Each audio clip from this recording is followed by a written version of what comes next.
title match, which has gained a lot of attention over the last couple of weeks between the current champion Danielle Merino from Wrecking Crew and the challenger from the DMV Impact, Holly Little. To our left is the heavyweight title match between Good Brothers Scott Santos, who won the title last month over Corey Deal, and the challenger, who's also a lefty, from Ocean Thrashers, Tom Bianco. Two lefties going at it, and I think for the record, it is officially the oldest heavyweight title match we have in UBA. The two guys' ages combined for over 100. I will not say their guys' ages. To our right is the Northeast Tag Team title match between Powerhouse's Robert Geyer and Tyrone Curry.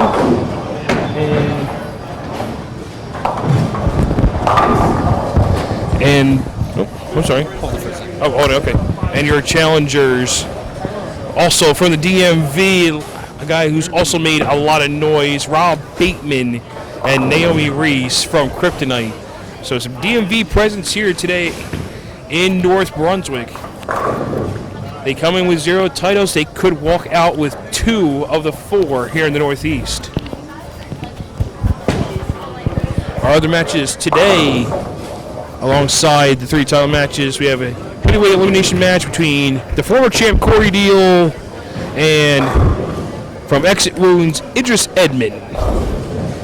Next to them is another cruiserweight elimination match between former number 1 contender from Powerhouse, Mike McGrath, and another former number 1 contender, as of recently, from Reaper Cruise, Sal Scervolotti.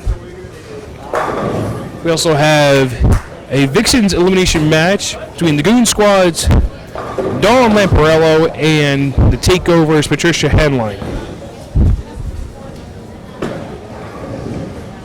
Rounding out the last 2 matches on our queue today, we have a tag team top 10 match with more DMV representation. Roselle Swales and Marquise Ford from Contract Killers. They're taking on the team from Dysfunctional Bowlers, Richard Burton and Luong Gordon.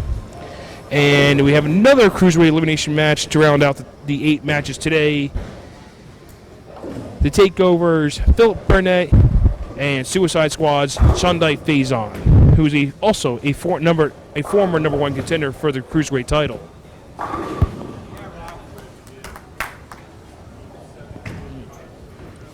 And the action has already begun. Both bowlers with strike spare to start, and Danielle, the current champion, in 3rd frame, goes a little high. She leaves a 310.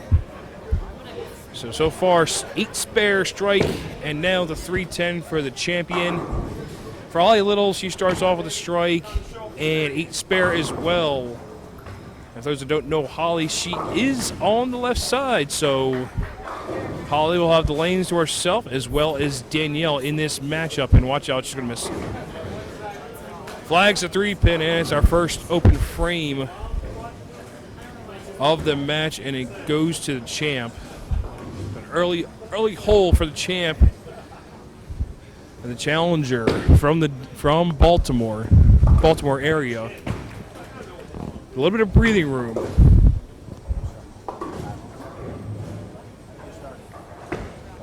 Holly struck last time on this lane, and she gets again 2 for 2 on the right lane for the challenger, Holly Little from the fairly new team Impact.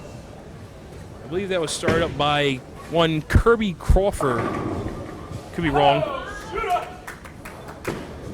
Kirby can chime in if I'm wrong or if I'm right there. But Holly out to a fairly good start. Dutch 200 for the first 3. She's looking for the first double of the match. Looking for the first strike on the left lane. She gets it to go. 7 goes down, and Holly Little out to an early lead in this best of 7 Northeast Vixens title match. All right, Rob, stay with it. As the other matches progress, we will keep you up to date, but our main focus today will be on the ladies. Danielle struck last time on this lane and goes flat 10 this time.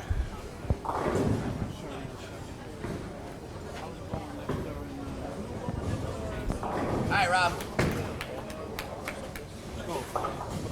Actually, this is what Michael Hughes scored.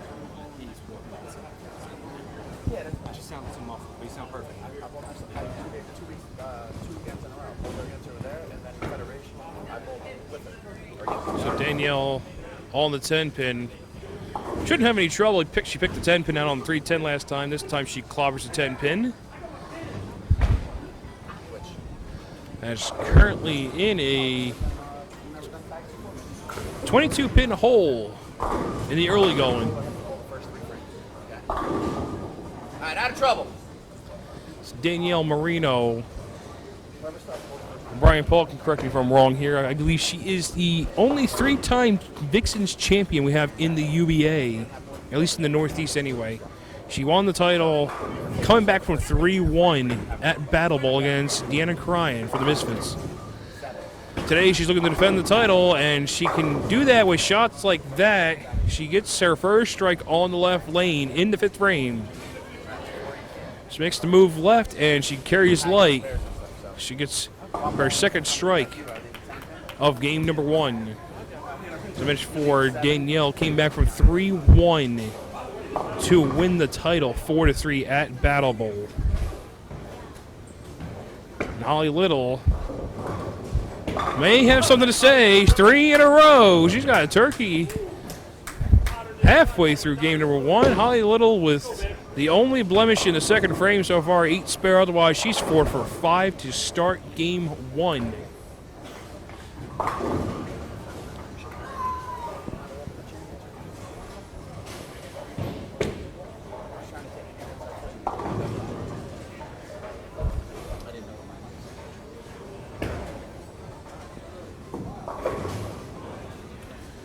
Holly Little, she's looking for 4 in a row. That's going to get there. 10 back again for the challenger, and she is wasting no time. She's bringing it to the table from the gate, and she's got 5 of the first 6 strikes to start her title match.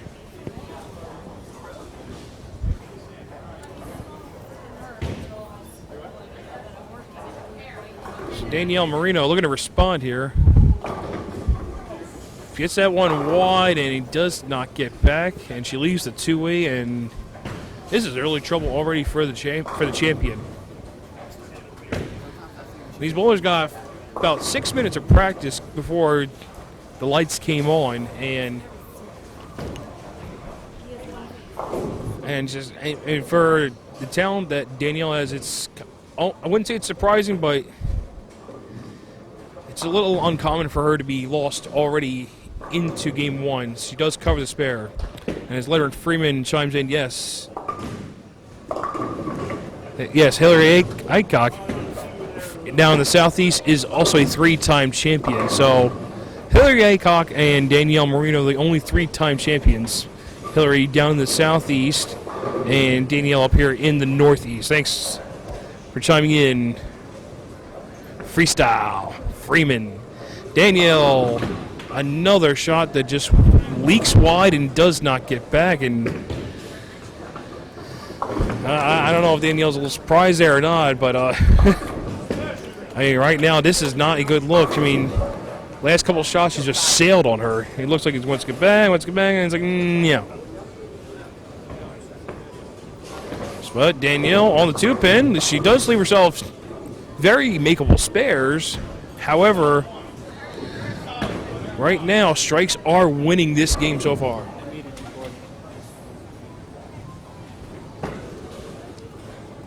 I actually beat Mike myself before I was leaving today. You win. There he is.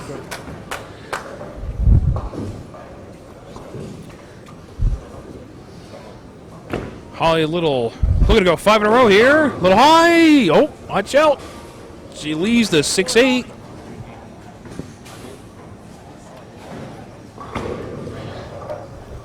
Hi, this is Gordon Pepper. I've just showed up, and basically what happens when I show up after someone's got a string of strikes, the string disappears. Yeah, that sounds about right, Gordon. Blah, blah, Gordon's fault. Blah, Blah, blah, blah, blah, blah, blah. Of course, all the time. Usually how it works. Yeah, Gordon shows up and Holly goes 6-8. So, I don't know if you want to tell Holly that, but if she found that out, she'll probably want you to go down to, like, I don't know, lane 2. Keep in mind we're on lane 7 here. So Holly picks out the 6, leaves the 8, and that is her first open frame of this match, but she still has a comfortable 29 pin advantage as we enter the 8th frame. Other updates on title matches here. We have wouldn't call it ugly, but well, I'm gonna call it ugly. Our heavyweight match here, as Holly quickly goes back up, she pounds 10 back in the 8th frame. And right now it is the champion Scott with 82 in the 6th. That's an open frame to Tom Payne Bianco's 97 plus strike in the 6th. And Scott just looks like he doesn't have it here. Right here in game 1. You're seeing very quickly, John, in all 3 title matches, who's figured it out at least quicker before the carry down comes into effect. Right. Got Tom Payne and Bianco right now clean through 6. Scott Santos has already made 2 mistakes.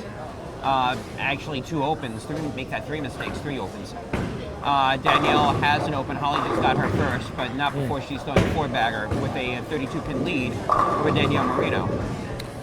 And Danielle again with the wash. That's potentially open number 2 for her as we start. But again, everything's very early. This is all game 1. Yeah, absolutely right, Gordon. And you mentioned the wash by Danielle. The last 3 shots now have sailed on her. It's like she's bending it out a little bit. She's getting it out, and the ball does not want to come back. So right now, if I'm in Danielle's position, she's going to need to tighten that line up. She can't really swing it so much because right now, like I said, the last 3 shots have sailed on her. This is a ball change here for Danielle. And a little more direct, but she leaves flat 10. So at this point, I think it's almost safe to say, it's not mathematically over here in game 1, but you got to figure Danielle's now going to try and fish for a line here for game 2 and going forward. Yeah, you see Scott trying to do the same thing over here, and Scott is down by around 35 with 4 frames to go. Santos, of course, being challenged by Tom Payne and Bianco, the Ocean Thrashers, senior versus senior match. And right now, both of them definitely up to the task in terms of the match. Tom right now definitely seeing the better line, or seeing a little bit better at this moment. Yeah, as I mentioned before, 2 lefties. They play almost very similar lines, and I think this is a rare occasion for me to say about Tom. Tom's got more hand than his opponent. You don't hear that often on the left side too. No, you don't. No, you definitely Tom is actually playing, I believe, a little more in than his opponent on the left side. It's a very rare occasion. So High Little back here on the right lane, on lane 70. She goes through the face, but as we mentioned before, that pretty much will wrap up game 1 here mathematically. With a few more pins, she will have it wrapped up. So in the early going, Holly Little is going to have a 1-0 lead. She's ready to tackle down to 247. Oh, she chops that one. But she's still good, barring any catastrophes. She will have a 1-0 lead in this best of 7 Northeast Vixens title match for the month of October. The tag team title match, give an update there too. Right now, that is Naomi Reese going 10 back for Kryptonite. But they are down. They're down 32 as they enter the 8th frame over there. Funny thing about that tag team match, you now Naomi Reese with the strike, and everybody on Kryptonite is cheering her on because they pretty much yelled at Rob Bateman, put her in the match, put her in the match, put her in already.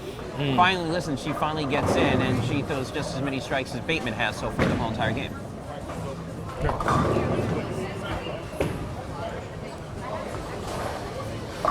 And Naomi, she goes solid 9 over there. So Holly over here, she strikes first ball in the 10th. She officially has game 1 in the books, and this one is a pitch out. I won't say the name of the person, but this is where he would say, just a bit outside. Well, Holly may be doing just as much fishing as Danielle is right now. Right. Definitely trying to figure out where the carry down is going to be going down to Carol. You're trying to figure it out. Yes. That's the one advantage that you Right. have in a blowout situation.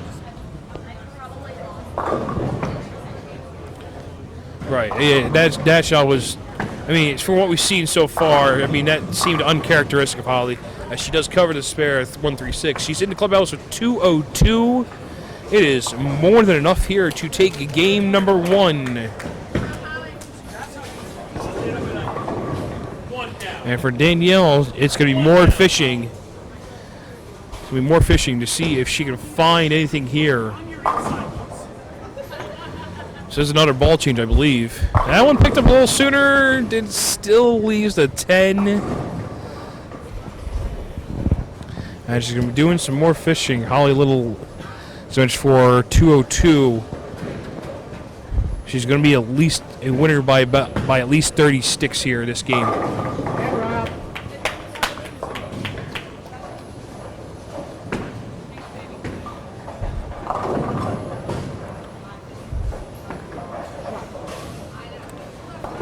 And Danielle does cover the 10 pin. Right now in your tag team match, Powerhouse in complete control. They're up by 42 with a strike in the 8th frame. Kryptonite with a spare. Obviously, there's a lot of game left to go, but right now, at least early on, you've got a sort of non-competitive tag team title match. Yeah, and that light mixer by Tyro and Curry pretty much almost seals it up for Powerhouse in there in game 1. And Danielle, has Danielle found something? That was, she goes 10 back. Well, the one thing that I've seen, if you're sort of looking at the video here, the Meme Mafia, aka the group that supports Danielle, started trickling into the building at the middle near the end of game 1. Yeah. And things may get a little bit more louder over here. They could. They very well could. Expect to hear a little more noise. Me Mafia here. Rob Bateman and crew also in the building. Could see a little bit of noise. Your final here, game 1 of the Northeast Vixens title match. Holly Little wins 202-172 and takes the early 1-0 lead.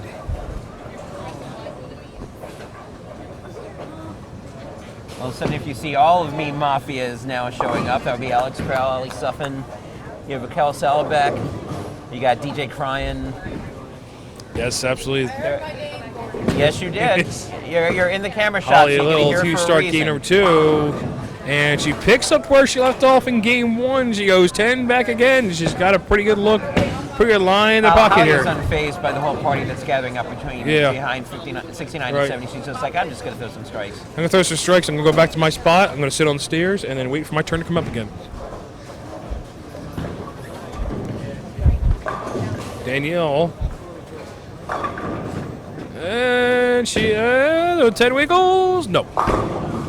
The 10 will stand up. So that shot compared to the shot she threw in the fill shot, just a little bit more outside, but the ball just not enough energy to get back to the pocket. Leaves the weak 10.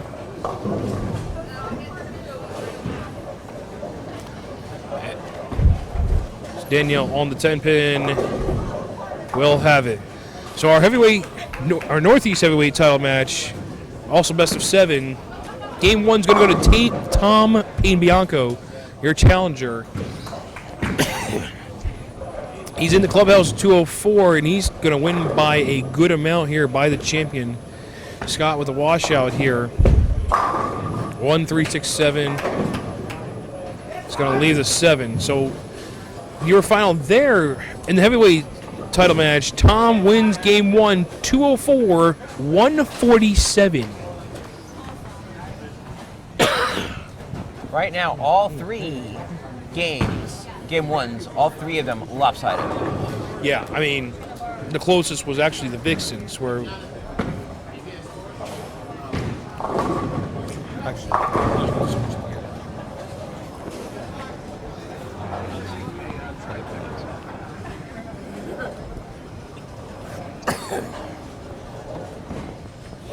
so the heavyweights are all finished up here in game 1. They're getting ready to start game 2.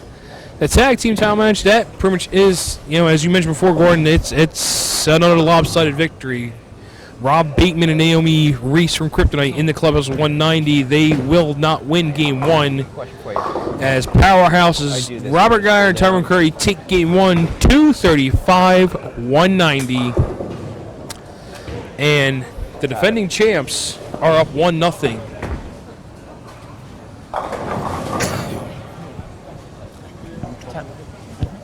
Tom Panapianco right now starting where he ended with a strike.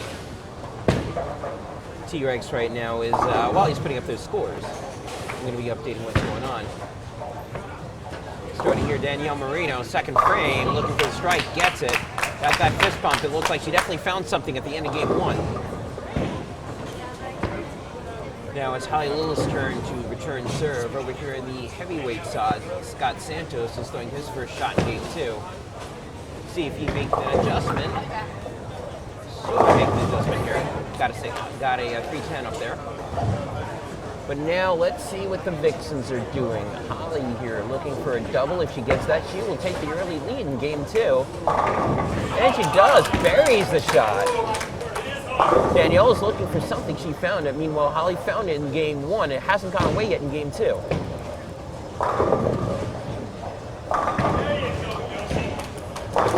Naomi Reese, also called Yoshi, with a strike to start off game 2 between Kryptonite and Powerhouse. Powerhouse leading 1 game to 0 on that one.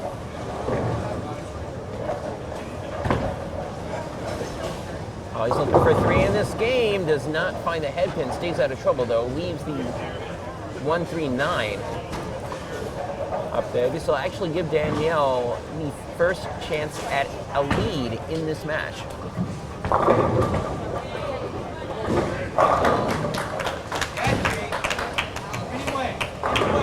I will be going around once Jonathan puts in the scores. I'll be going around getting some scores for you guys to see, because I know you guys, a lot of you want to know what's going on in the other matches. I will send over to John, and John will let everybody know. Little here looks to convert the spare, and she will do just that. She picks up the spare. However, Danielle Merino with a strike will take a slight lead again early on in game 2, but she'll take the lead.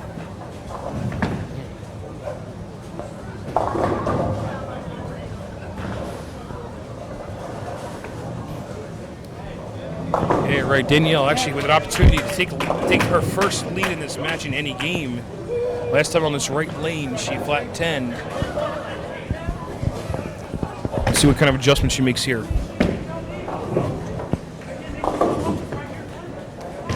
Might pick up a little sooner.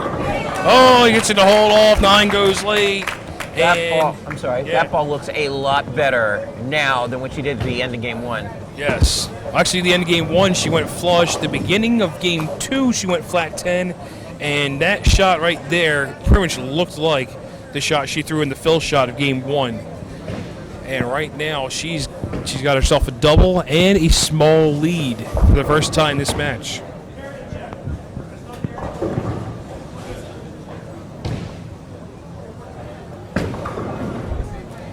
Danielle looking for 3 in a row. Going to hold off. Oh, the 4 goes out. And Danielle Merino with a turkey, her first turkey of the match. All of a sudden, crowd getting a little bit louder there. That crowd is building up.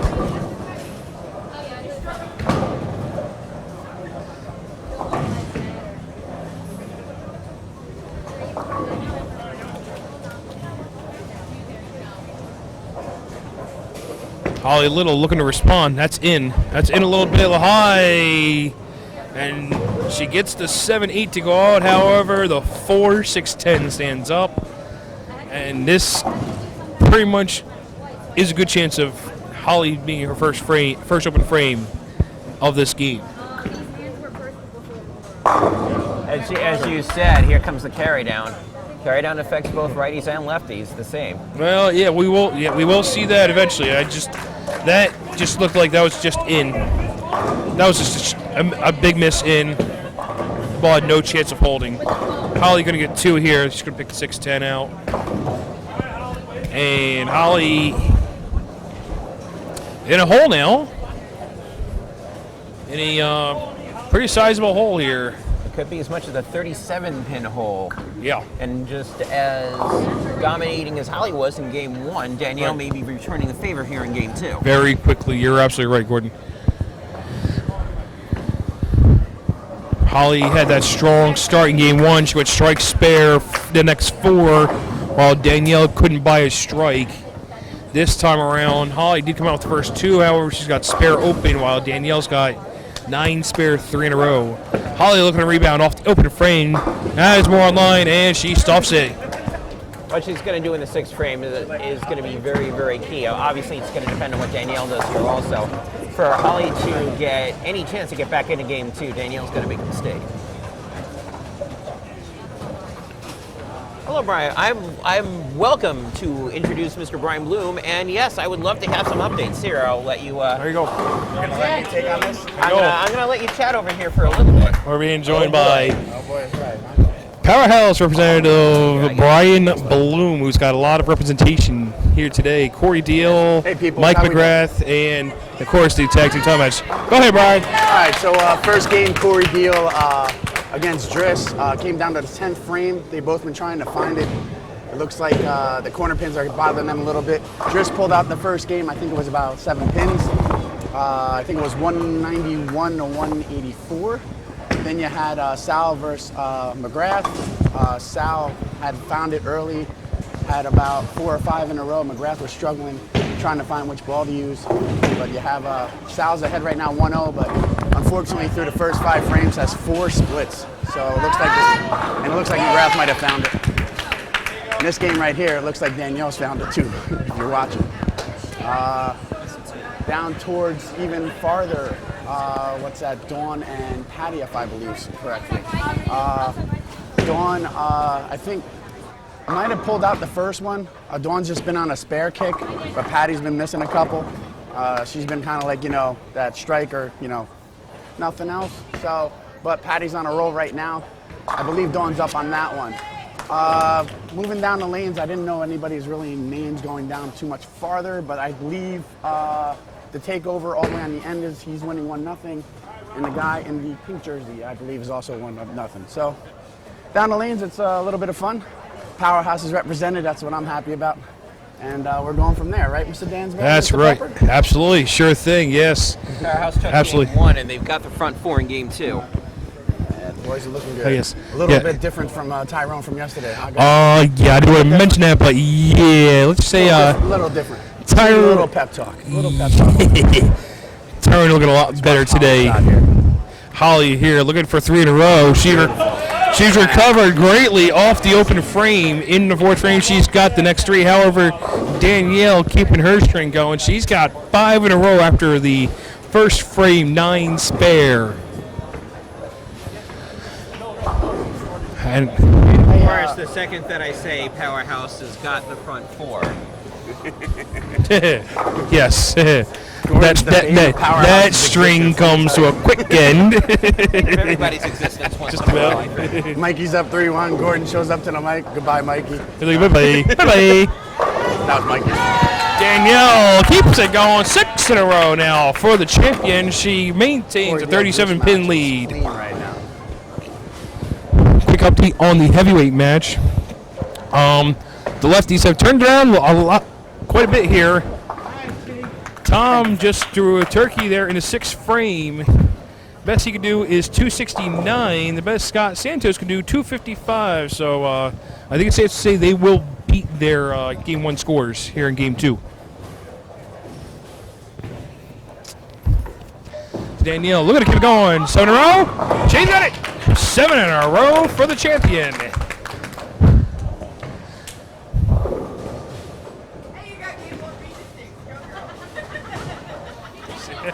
Everybody's joking around. Danielle's already got game 1 beat, and they're right. She does. Well, Danielle actually corrected there. She's tied game 1 in the 6th frame. I'm gonna make the assumption that she will do better than that. Yes. Tom Panabianco is not doing better than what he did game 1, and right now he left in open, which will give Scott Santos the lead as we're going down near the end of game 2. There you go. Holly looking for 4 in a row in the 8th frame. She went flat 7. Leaked it out just a hair. The ball did not have enough energy to come back. Snapped the 7 out. And she's looking down a spare here. Maybe if it doesn't hook away. Okay. Holly a little relieved after the pin goes down.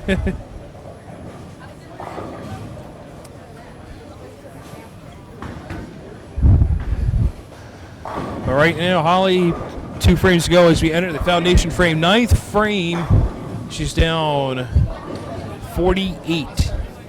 Danielle, 170 game 1. She's got that crushed here in game 2.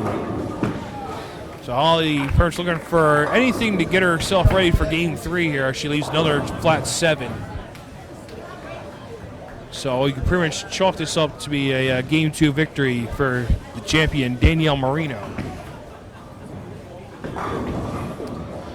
And over on the tag team side, I mean, Gordon mentioned it before, Powerhouse started with the front 4. They have gone 8 spares, 6 spares since then. But they still have a pretty good lead here, up 26 as they enter the 7th frame. And for the heavyweights, Gordon also mentioned before, Tom did open in the 7th frame. He left the 4-7-10. Scott Santos spared. And he currently holds a 10-pin advantage as they enter the 8th frame of game number 2. Of the 3 title matches, two challengers have 1-0 leads, and both those challengers could see their 1-0 lead disappear in game 2. Danielle looking for 8 in a row, does not get it. She leaves a light 7, but she has more than enough to take care of game 2 here.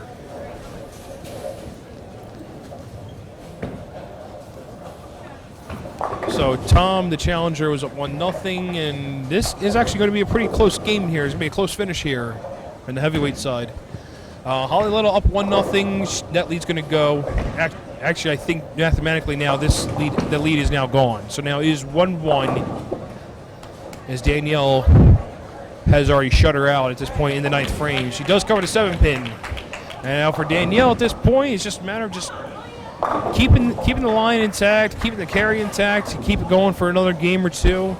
Try and push her, to a 2-1 lead, 3-1 lead, and so forth. Holly, some carry issues here late in game 2, a couple flat 7s after she threw 3 in a row.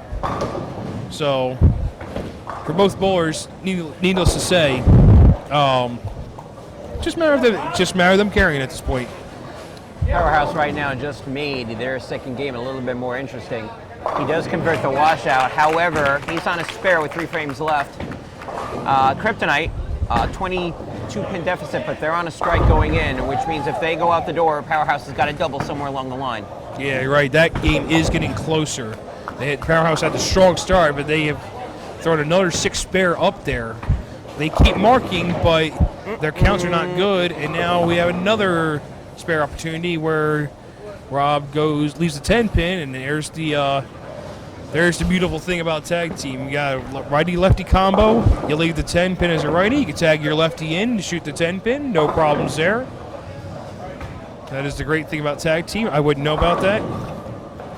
But you wouldn't know that. But I wouldn't know that. But yet we're still in the title match next month. Doesn't matter how you get there, as long as you get there. That's right. You can only beat the people that are in front of you. Yes. So Danielle to finish up game number 2 for her. She cleans up the 9-pin. She will finish with 259, a huge turnaround for the champion. 170 game 1, 259 game 2. It just comes down to if she can continue to carry going forward. If she can continue to carry, this one's going to be a dogfight. Meanwhile, the tag team just got very, very interesting. Kryptonite now with a double going into the 9th frame. Yeah, wow, really. All of a sudden, it's an 11-pin game, and as we said, a couple more strikes. It's getting tighter. Bateman looking for 3 in a row. Stuffs it. Oh, that one was buried. Now all of a sudden, Powerhouse has got some striking concerns right now. They can still lock him out if they go out the door, They have to go out the door. but they have to go out the doors right. Max scores are the tag team match. Powerhouse 239, Kryptonite 238.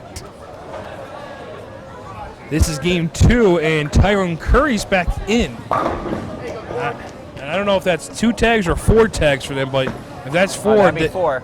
that is 4. So it's all Tyrone Curry here to finish 9th and 10th. Can he pull 4 in a row out here?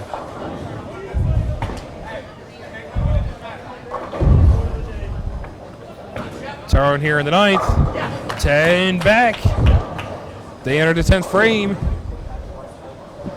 Well, The lead, basically, and- Curry yep. needs all of them. Every single Right. pin, he needs them all. Yeah, really. While he's setting up your final here in the Northeast Vixens title match, game number 2, Danielle Merino, 259, Holly Little, 205. This match is all tied up at 1 game apiece.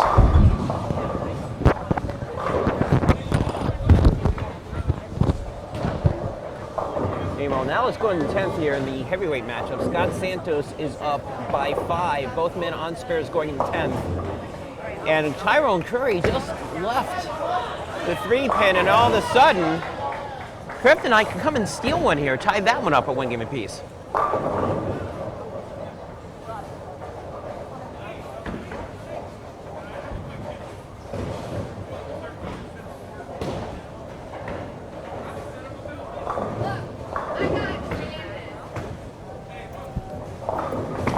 Santos here in the 10th frame.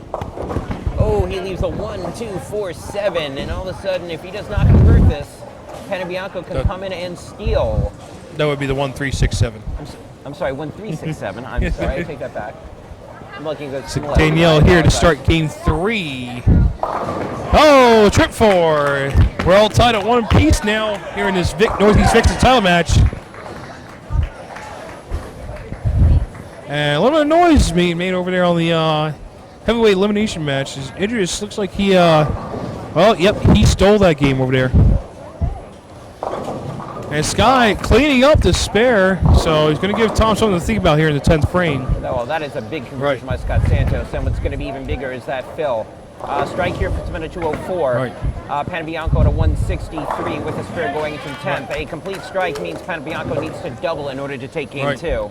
Anything less than that, and Panabianco will not need a double, but we won't know what he needs yet. Oh my goodness! Bateman. Wow, he went through the face and he carried it all. Rob Bateman got all that one. Oh my goodness! I don't know if the camera got that one, but oh my goodness! He said nope. He said nope. The ladies got the full attention. The camera might have been broken if he got that shot. Santos here looking for all 10. He will not get it. He leaves 8. And that is not a good count right now. He's got 202. Basically what that needs is that if Tom strikes in the 10th, a strike and a mark, and he'll sneak out game 2. Right. Anything less than that, and the worst Scott Santos can do is tie. Very true. Right now, the Vixens, game 3 has come out with some fireworks. Holly Little, the first 2. Danielle, the first 1. And I think we can go on a whim and say this may be a high-scoring game here. Holly she's got a good ball reaction right now. And for Panabianco trips out the 4 for the strike. And again, now all he needs is any sort of mark. It does not matter what the combination is. Any sort of mark, he wins by a pin. And Danielle Merino responds. She says, "Holly, I see your double. I see you too, and let's see what I'm going to raise Right? you." There's the call. Let's see what the raise is." So, got a final in the tag team title match. Kryptonite ties things at 1 apiece. They win game 2, 237-216. And Tom just locked up game 2 for himself. He steals game 2 here. Sure does, on the crosshead, On by a the way. crossover. I mean, he needed any more. A spare would have been good. Danielle here looking for 3. She doesn't like it. 2 to face. 3, 6, 7, 10. there's the raise. That is not a strong raise. I was going to say, if it makes Scott Santos feel any better, the one pin that he did not get on that fill did not help him. At the end of game 2 on the heavyweight side, Tom Panabianco 213, Scott Santos 202. Panabianco leads 2 games to none.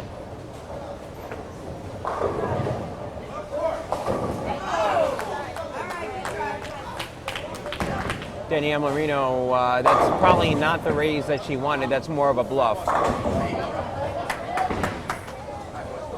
Does not convert on the open, and now Holly Little has a chance to start striking up the band.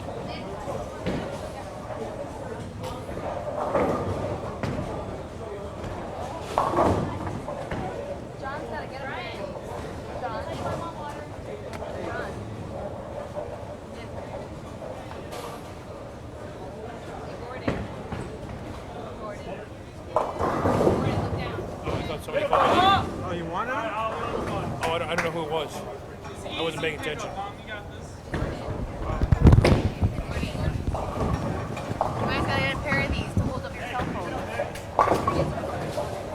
Oh, your cell phone's sort of falling down. Okay. It's not doing it. Okay. Holly covers the spare in the third frame, so after the double 9 spare, she's still good as Danielle failed to convert 3, 6, 7, 10. And with the spares, Holly leads by 15 as we enter the fourth frame.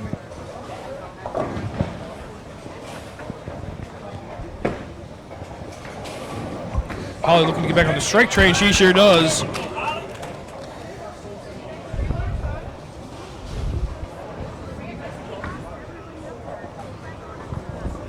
And Holly gets her third strike here in game number 3.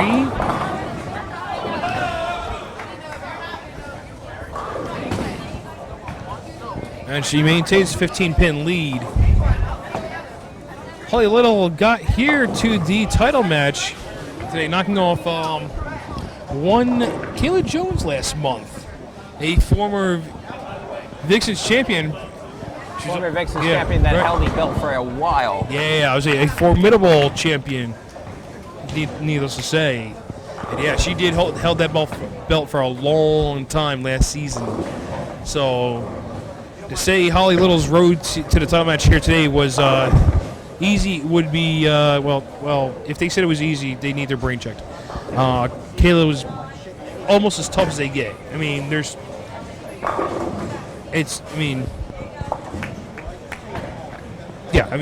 nothing to say about that. I mean, Kayla's probably one of the best Vixens bowlers we have on the list, right now. And it goes to show. At one point last year, as a matter of fact, Kayla actually held the highest average on the WCS circuit. Period. She had all the guys beat. She was in the 240s. So she was definitely a formidable opponent, and for Holly to get here by beating her is a tall order. And she's trying to fill out another tall order, beating another formidable champion here in Danielle Merino. As she made the 10 pin in the fourth frame, and now she goes watch her 7 pin here in the fifth frame.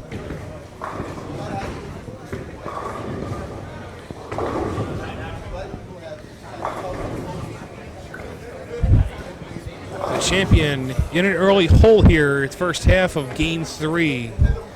She will cover the 7 pin, no problems there.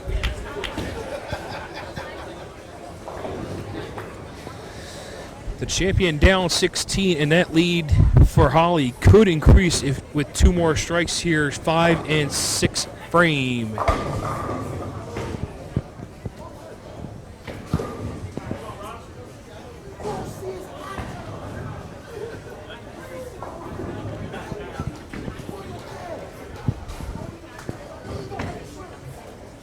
Holly looking for her second double of the game. A little high. The 8 goes out, but the 6 stands up.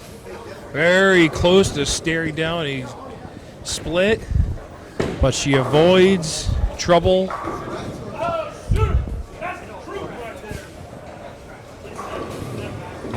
She avoids trouble. She leaves herself something that very makeable.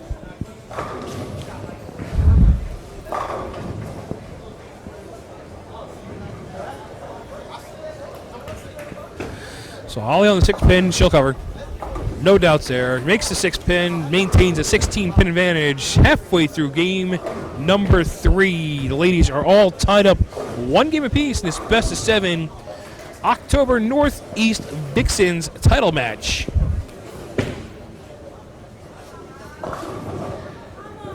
Oh, oh my goodness, Rob Bateman throwing some pretty ugly strikes here. Ugly enough to break the camera. Our cameraman can't show it, otherwise he doesn't want to replace the camera. Holly here looking to get back on the strike train. She struck last time on this lane. 7 pin goes out. She's been perfect so far on the left lane this game. She's 3 for 3 on the left lane. And so far, her only trouble is the right lane. As yes, we were just talking about you, Rob. Viewers, this is why I'm not a 220 bowler. It's luck like that I don't have very often in UBA events. Without luck, I'm 170. With luck, I'm 240. There you have Rob Bateman. There you have it, right there.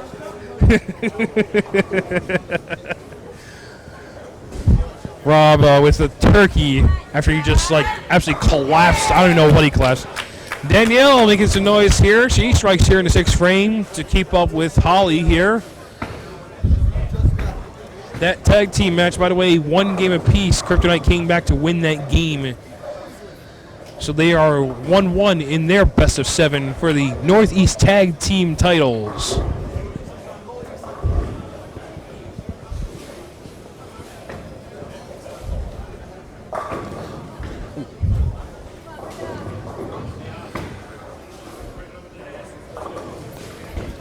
Danielle looking for a double here. Second double. Gets a 10 to go. That's double number 2 for Danielle. I'm sure she would like to see more than a double here to finish out game 3. But she is on Holly's heels right now as we entering late game 3.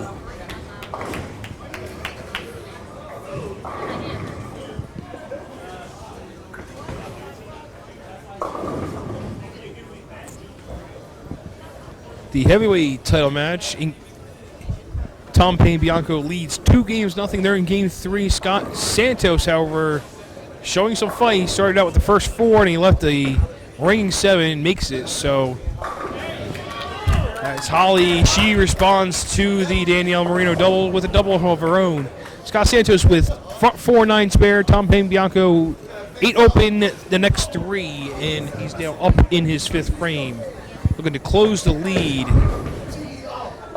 And he does. He goes 10 back. So he closes the lead to 11. The strike here in the 6th will make it a 1-pin game.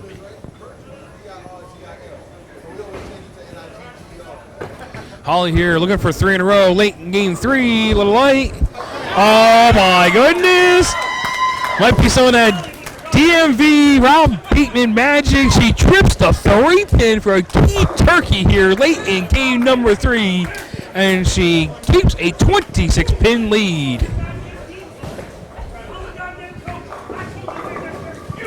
And there's some plenty of noise there down the DMV. Plenty of DMV representation. Bobby Reese in attendance. Danielle looking to respond. Well, a little more conventional way to get a strike here. She goes 10 back. She stuffs it. And we're going back and forth. Still a 16-pin game. We entered the foundation frame, 9th frame.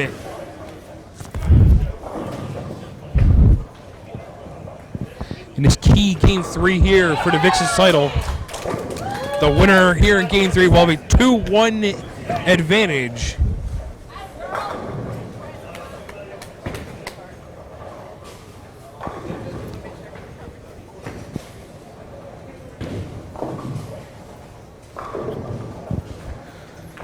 Danielle looking for 4 in a row. That's got to hurry. It does.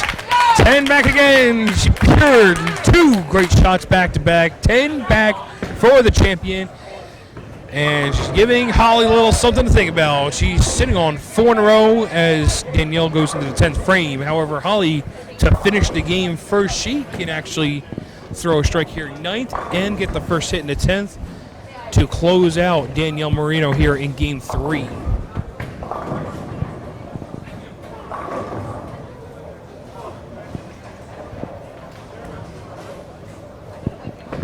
Holly looking to respond with her own four-bagger. She goes 10 back as well. And here we are, 10th frame. Holly Little needs the first hit. And good count, and she will have the lead in this match once again. That sounded like a Dougie, and we are graced with the presence of Doug Moran. Oh. Albeit over there on that side. Why? Holly here. Big shot here for Holly. That's going to be hurry back. Light mixer. Oh! The 9-10 goes down. And she gets that much needed strike in the 10th frame.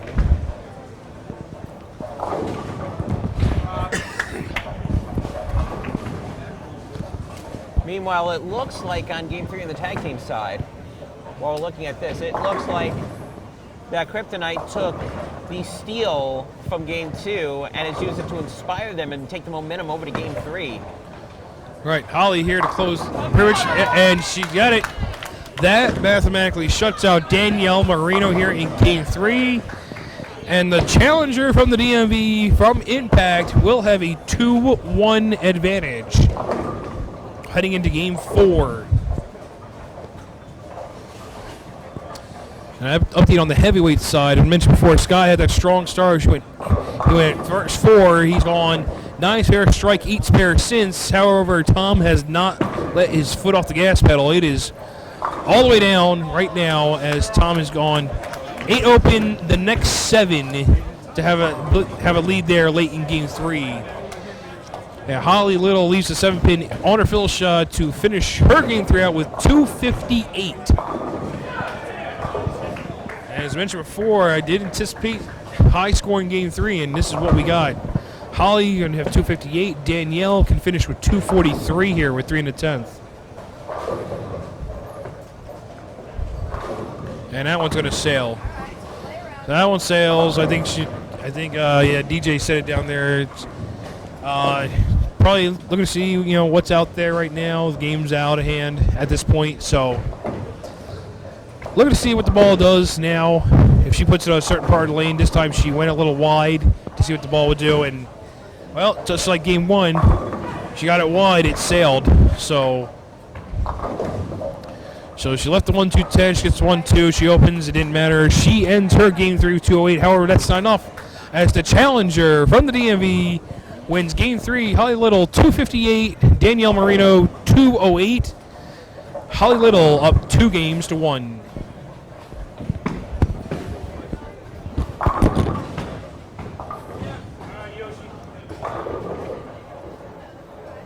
Right now we're starting off Game 4. Meanwhile, while we're doing that, let me give you some scores after Game 2.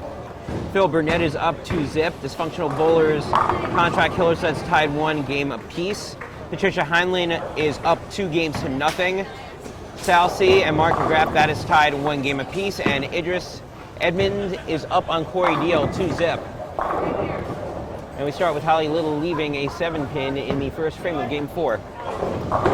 So Vixens match, I think, has pretty much gone where everybody thought it was going to go, which is going to be back and forth. What's your thoughts on the match? No, you're absolutely right. I thought this was going to be a pretty much back and forth match. I wouldn't be surprised if this went Game 7. And right now it is on pace to go Game 7 right now with the ladies going back and forth, trading games so far. As I mentioned, I predicted that there would be a high-scoring Game 3 with the way the lanes were playing and the adjustments the ladies made.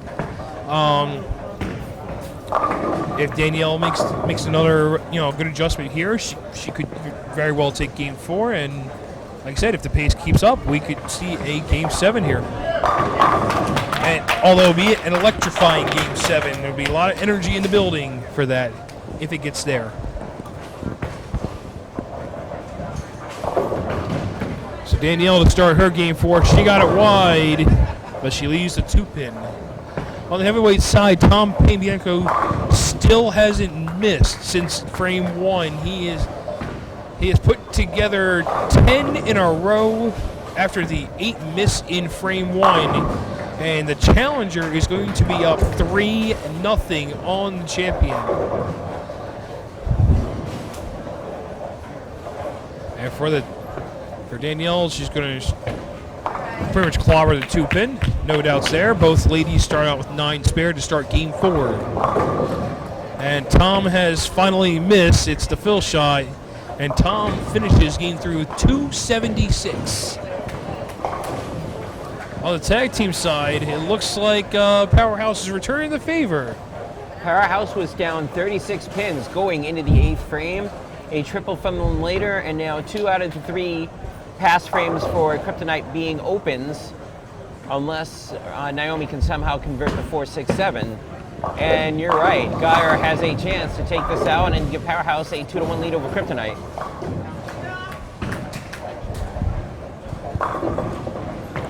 Danielle here, second frame, stuffs it, 10 back.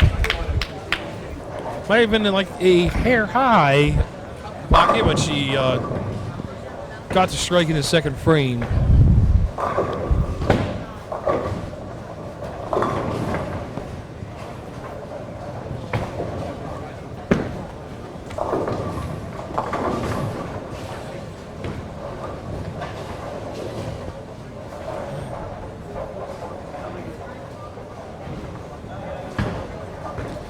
Holly Little looking to match the champion, 7-pin.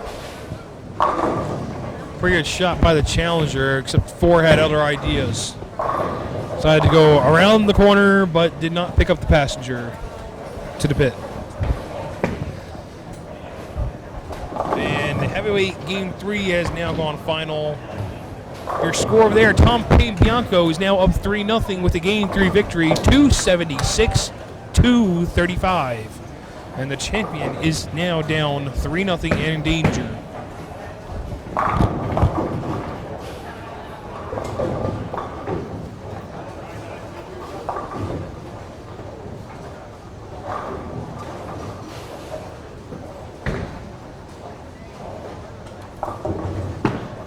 All right, now is going up there looking for a strike, gets it. That's her first strike of game 4.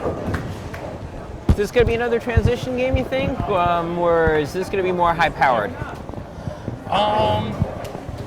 Well, in the early going, she's still a couple 7-pins, and she got the strike. I think it becomes if. Not sure. Wow! All of a sudden. Oh my goodness! Wow. Let's quickly. You want to talk about what the heck just happened? Yeah. Let's go over to lane 72 right now. I don't know if he's gonna. And you hear the big awe. Oh my goodness! I mean. Well, first Danielle here, she steps 10 out for a double. So she basically tells Holly, I see your strike and raise you a double. And right now, that big split just cost Powerhouse game 3. They had the lead going into the 10th frame. They just need to mark, and Rob Geyer went through the face, leaving the Greek Church minus a 10-pin.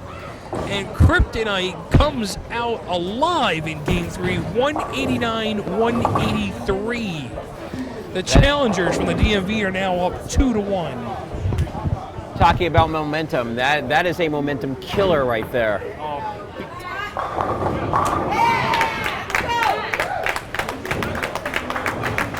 Danielle right now on 3 in a row. Holly Little coming up. You know, this is both the women's match and the tag team match has been a seesaw battle going back and forth. Scott Santos right now is starting game 4 of the heavyweight, and he's got to win the next 4 or we're going to have a new heavyweight champion. Or in the words of you, John, El Cheapo. Yes, his room for error is zero. Holly Little looking to respond. She goes a little high, and I think this is becoming more of a transition game now for Holly, as she may have lost her line to the pocket here on the right lane.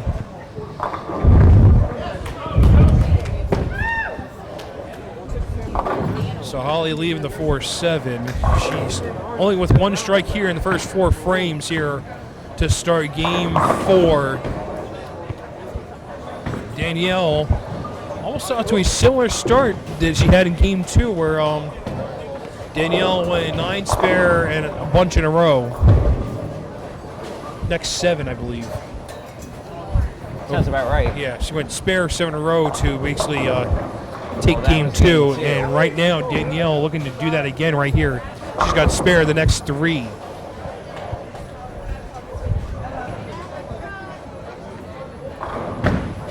Holly looking to rebound. She struck last time on the left lane. This time the 4-pin once again had other ideas. The 7 stands up and 2-1. it is becoming 2-1 Kryptonite, now a 2-1 matter Holly of Little. carry for the lefty from Impact.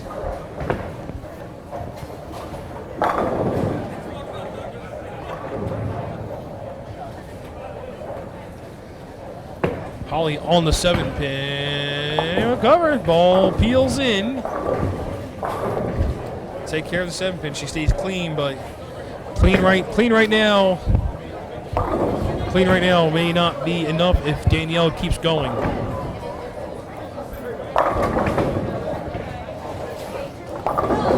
Our house right now with the strike, thanks to Tyrone Curry, Rob Geyer, but you can tell a little bit here that their pep is a little bit off their step. They've got to regroup and regroup quickly. Yeah. Marino right now, after that Game 3 loss, doesn't look like she's had any problems recovering. That's now 4 in a row from her. Yeah, right. She's pretty much is locked in at this point. I mean, as long as she does not pitch it out wide, I mean, she's there. It's gonna be smooth sailing for Danielle until the transition hits again. But right now, she looks really good right now. Her line to the pocket is just absolutely great right now, and the ball reaction is pretty good. Doesn't have a chance of going down the lane too much and too late. So. Yeah, and even that one, it looks like the lane's starting to open up a little bit for Danielle. She's bending the ball a little bit now. She's got 5 in a row. The ball did recover.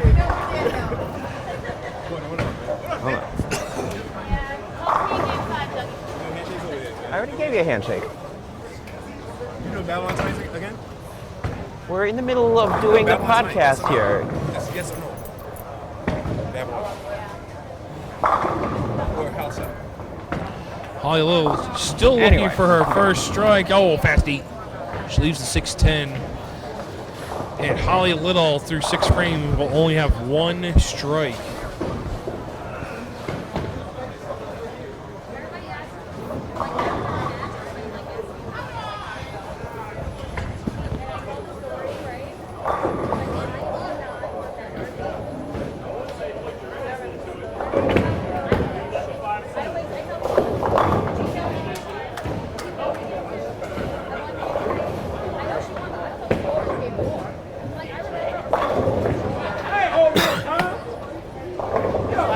Looks like this one's going back and forth here in terms of games between Vixens.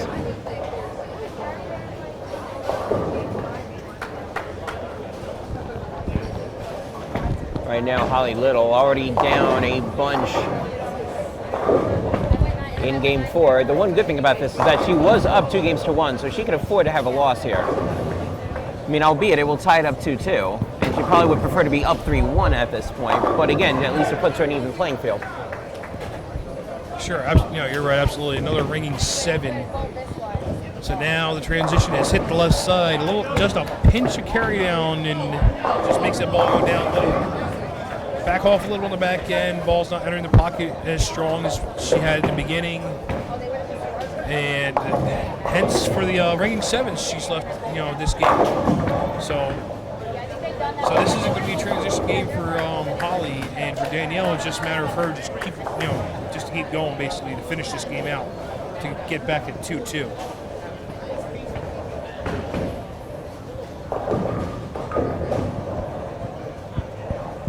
As mentioned before, this looks like a repeat of Game 2 where, she went spare 7 in a row. She could do that with 2 more here. This one for 6 in a row. Play mixer, 7-pin.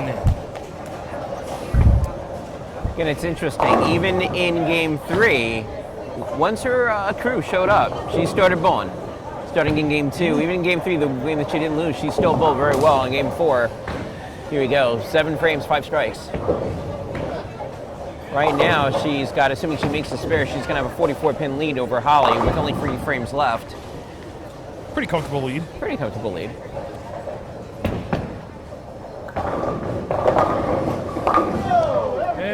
does cover. Danielle had a take a look back at that spare. Make sure she got it. She does cover. And as you mentioned before, Gordon, 44-pin advantage for the champion. She's down 2-1. Looking to take game 4 here to tie things up at 2 games apiece. And the one thing that you've seen from the Vixens that you have not seen from either the heavyweights or the tag teams so far today, the Vixens can close. Both of them are tournament ready. They both know how to close out games. Oh, you're absolutely right, yes.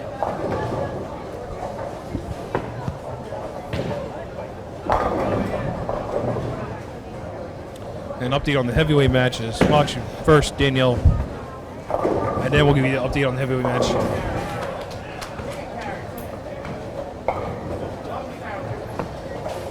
Danielle looking to get back on the strike train. She does 10 back. So, update on the heavyweight match. Scott Santos is back up against the wall, down 3-0. He's gone spare the next 5. Tom Payne-Bianco looking to match me, went spare the next 4 and left a flat 7. So right now, the challenger down a little bit here in game 4. Tag team right now, Rob Bateman with a 3-bagger for Kryptonite. Yeah. And it looks like that they are not in control just quite yet. They're waiting to see what Powerhouse does, but they could be in position to take a mid-lead in the middle of the 4th game. And again, you're talking about momentum. That could be an absolute killer. For what Rob Geyer did in the 10th frame and game 3, especially if that transitions over to game 4. Yeah, absolutely. Well, I don't know if you saw that, Gordon, but in the 4th frame, Rob Bateman looked like he collapsed the 4-8-10. He 4 went down, took the 8 rolled over, took the 10 out for the double in the 4th frame, and then he took advantage. Rob Bateman took advantage and got the turkey in the 5th. So that is another probably huge momentum. Could be a huge momentum killer for Powerhouse. However, Rob Geyer rebounded and said, hey, this is how you throw a strike. You step the 10 out.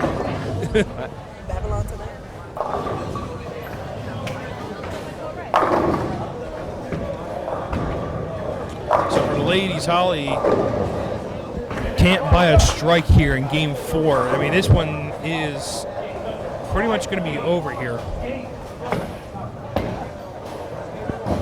I mean, as long as Holly doesn't go up to Danielle and trip her legs out and stuff like that here in the next 2 frames. Danielle should be able to tie things up at 2 games apiece. I don't see Holly being that individual that would do something like that. I'm not implying anything. I see maybe the guy on the pair to the right of them, one of the people from the DMV, being someone that may do something like that. But I do not see Holly doing something like that. Holly wouldn't do it. No, Holly wouldn't do anything like that. Not at all. Maybe Rob Bateman. I don't know. It's Danielle here, 9th frame. Another blower 7. Man, she just left same hit she left in the 7th frame on 5 in a row. But for now, those hits are okay. She's going to win game. She actually mathematically has now won game number 4. And this best of 7 Vixens title match is now tied at 2 games apiece. And did you expect this any other way? No. I'm sorry. Yes. I'm sorry. I know what you meant to say. In other words, no, you expected it to be 2-2 after 4. Yes. Okay. Yes, I expected this to be a pretty good, back and forth matchup, and this is what we have so far. Holly won in game 1, Danielle comes back. Holly won in game 3, Danielle comes back. They're going back and forth. It's been a really pretty good matchup so far. Very good matchup. Meanwhile, a smart tag putting in Naomi Reese right now when they had a chance to take the lead. Yeah, they do. Right now, that game is neck and neck between Kryptonite and Powerhouse in the 4th. Oh, well, it well, was. now that I just said that, Rob Bateman leads to 7-10 in the 7th frame. Well, I mean, he couldn't carry everything. I mean. Better off throwing the ball on the other side. Yeah, CrossFit's sure. good here. Yeah, he could throw it like overhand, I guess. I don't know. Throw it overhand. See if the carry goes well for him. Interesting development over the men's heavyweight side. Tom Panabianco and Scott Santos both with a string of strikes to start game 4. Unlike Game 3, when it was Panabianco that finished out, Game 4, Santos is going to finish out. Scott Santos will get on the board here in Game 4, trailing 3-zip. No, you're right. Yeah, I mean, Scott, with 7 in a row here, he's going to take Game 4. 8 in a row. Yep, make that 8 in a row now for the champion. He's finally on the board now. As he's going to win a game, he'll be down 3-1. For Danielle, she has tied things up at 2 games apiece. She finishes with 237. The only thing we wait now is for the score of the challenger, Holly Little, to determine before we head on to Game 5. So 2-2 here for the Vixens. 3-1 in favor of Tom Payne Bianco on the heavyweight side. And for the tag team, it's 2-1 Kryptonite. And Powerhouse looking to close out Kryptonite here after Rob Bateman 7-10.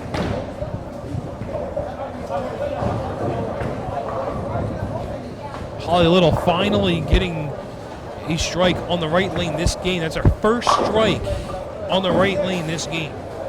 Wow. Yeah, and we're in the 10th frame. And after all the striking earlier, from both competitors Yeah. after all the striking earlier. I mean, she put up 258 last game, and her look was gone in a matter of a couple frames.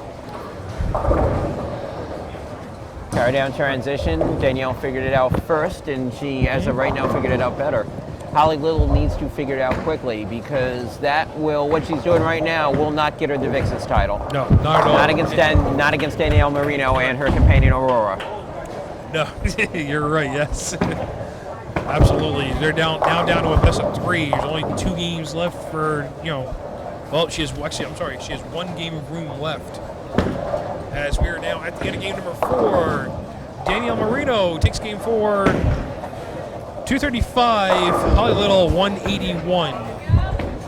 And this best of 7 Vixens title match is now tied up at 2 games apiece.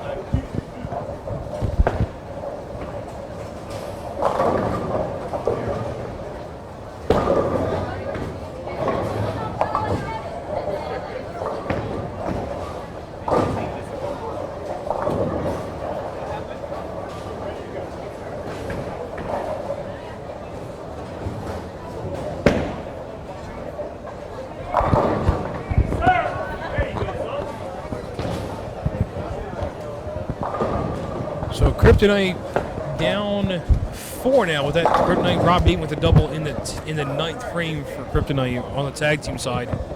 Looking for a little help at Powerhouse to look to steal game 4. Game 5 now underway for the Vixens. And Danielle starts out a strike. We're starting over again. Best of 3 now with the ladies at 2 games apiece now.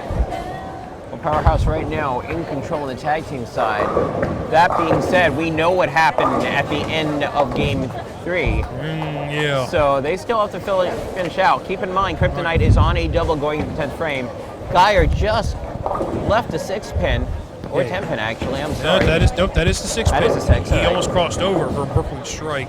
And actually, that now opens the door for Kryptonite, as a matter of fact. Max scores over there, Powerhouse 218, Kryptonite 224 now. And Holly Little responds to the Danielle Merino opening strike in game number 5. And now we have a final here at the heavyweight side. Scott Santos now on the board with a game 4 victory, 268 to Tom Payne Bianco's 215.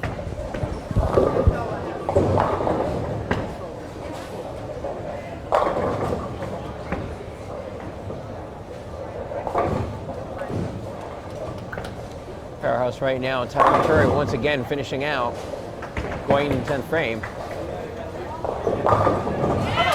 There comes Holly Little. Double for her in game 5. And the Vixens have been alternating games. Holly's been taking the odd number games. Danielle's been tying it up with the even number games. That doesn't sound so bad.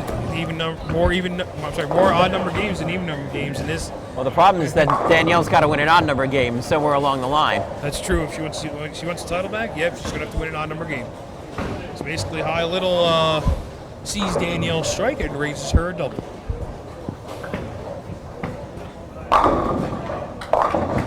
Tyron Curry has a double, but that's the wrong one, and that is a 2-7 combo right there. And it's bad enough that he didn't strike. If he doesn't make the spare All Naomi Reese needs, or in this case Rob Bateman, assuming that he's going to throw his first ball, is going to be a mark. And Danielle Merino responds to the Holly Little double with a double of her own.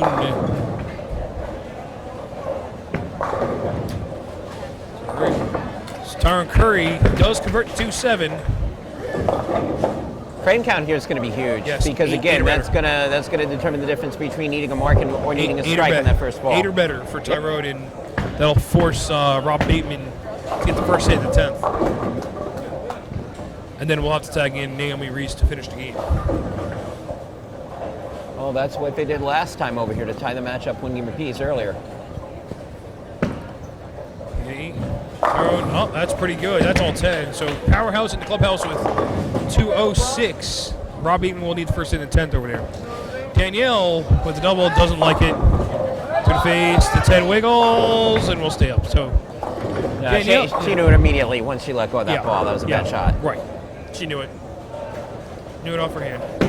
Bateman now on game 4 over here for Kryptonite. She gets the strike. Oh, Rob Bateman comes up clutch. She gets the first hit in the 10th. And the challengers from the DMV are now a good pin count away from being up 3 games to 1. And Danielle chops off the 6 off the 10 for her first open of game number 5.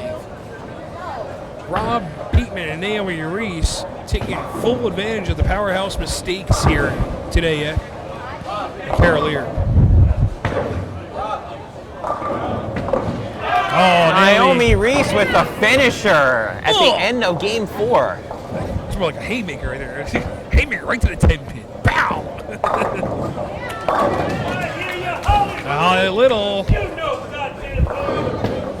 Holly Little with a turkey to start game 3. Holly's going to take the lead early in game 3. I'm sorry, early in game 5. Yeah, game 5. Strikes in frame 3. Up 24. But here's what's even more impressive. At the end of game 4, Kryptonite 222, Powerhouse 206. And what's even more crazy, and this is something that Rob Bateman almost threatened about, Rob Bateman may have is 1 game away from grabbing a title. Gonna have Rob Bateman title videos. They could be worse than Doug Haran title videos. Oh wait, hi Dougie. Oh no. Oh no. I'm the fucking best. That's all you gotta know. I'm the fucking best. Actually, I will bring in Doug Haran at this point. No, For a second. Right now. What's up? I'm just gonna ask a question though, because you've seen the Rob Bateman videos, you've seen some of the stuff that he's doing. I mean, he's talking like he's gonna win, but I'm not sure. I mean, they're gonna go home with 1 belt, I think, tonight. I think they're gonna win the tag team belts. I don't think they're gonna win the Vixens match. It's 2-2. 2-2 going into this is game 5 right now. Yes. Holly's better than I thought she was. Also, I mean, I didn't know who she was. Make sense? Make sense? You got that? Makes sense. Makes Holly, sense. Yeah. Holly who? But she's doing well. I mean, but either way, I'm thinking that Powerhouse will come back and get to game 7, and then Bateman's gonna win. Naomi's not that bad. Naomi's pretty good. She's better than. There's a reason why she's on that Vixens list. She's pretty good. She's better than Tyrone. Somebody better call Tyrone. Wow. Thank you, Erica Badu. Erica Baduggy. That's a great song, by the way. That is a fantastic song. Yeah. Anyways. And personally, I'm keeping a close eye on that tag team match, of course. Well, anyway, as you will say, and I will seal your line right now, Mr. Dansbury, the margin of error for Powerhouse right now is 0, a.k.a. El Cheapo. See ya.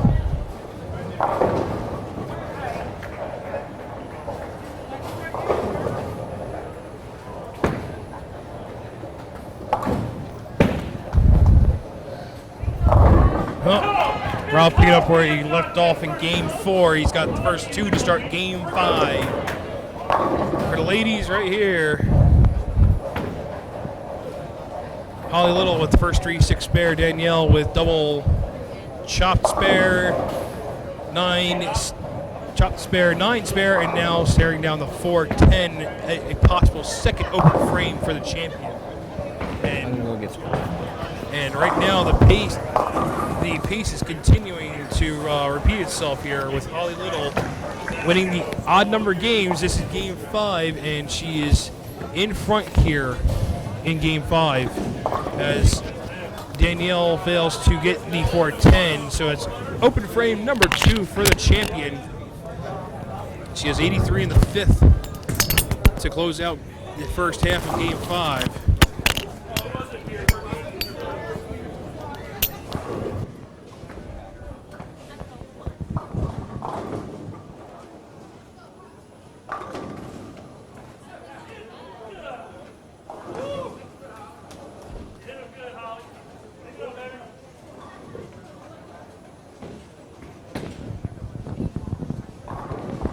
Holly, pretty good hit there, leaves the 7-pin. With spare here, she will keep a 32-pin advantage. I always stand corrected. She flags a 7-pin. And both ladies with opens in the 5th frame. We finished the first half of Game 5. Holly Little leads Danielle Merino 104 to 83.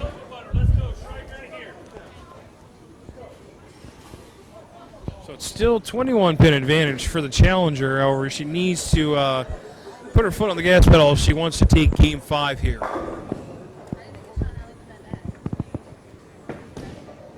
This one a little wide, does not get back. She takes the 9 out, leaves the 3-5-6.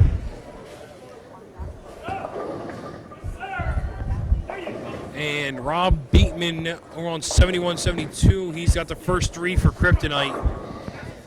Looking to get the finishing blow here in Game 5 for Kryptonite. Bring home the tag titles back down to the DMV. It's been a long time since the DMV has had the tag team titles. Looking at like a couple years ago, I believe Battle Bowl, as a matter of fact. I believe Marcus Bell was part of that from Straight Business Cartel. I could be wrong, but if anybody has that info, chime in. So.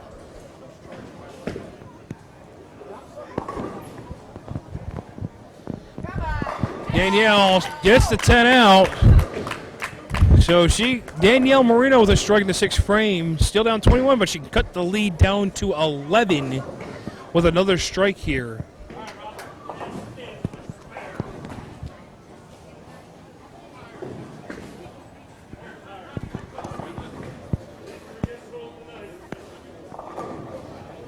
DMV, as I mentioned before, they came in with no titles. They're looking to come out with 2.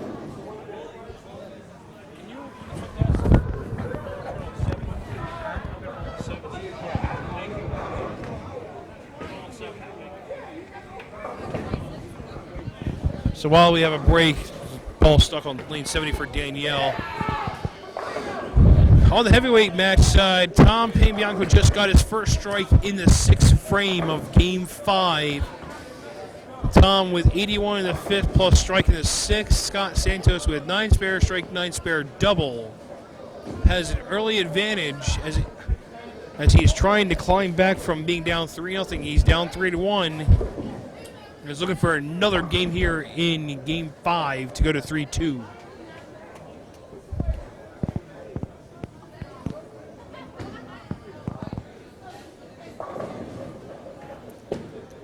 And Scott Santos looking for another one, flat 7.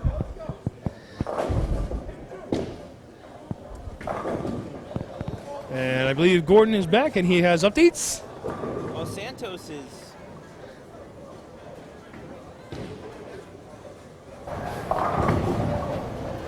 I was going to say, the one thing you probably do not want to do is annoy Scott, because as you've seen already, Scott pulls a lot better when he's annoyed.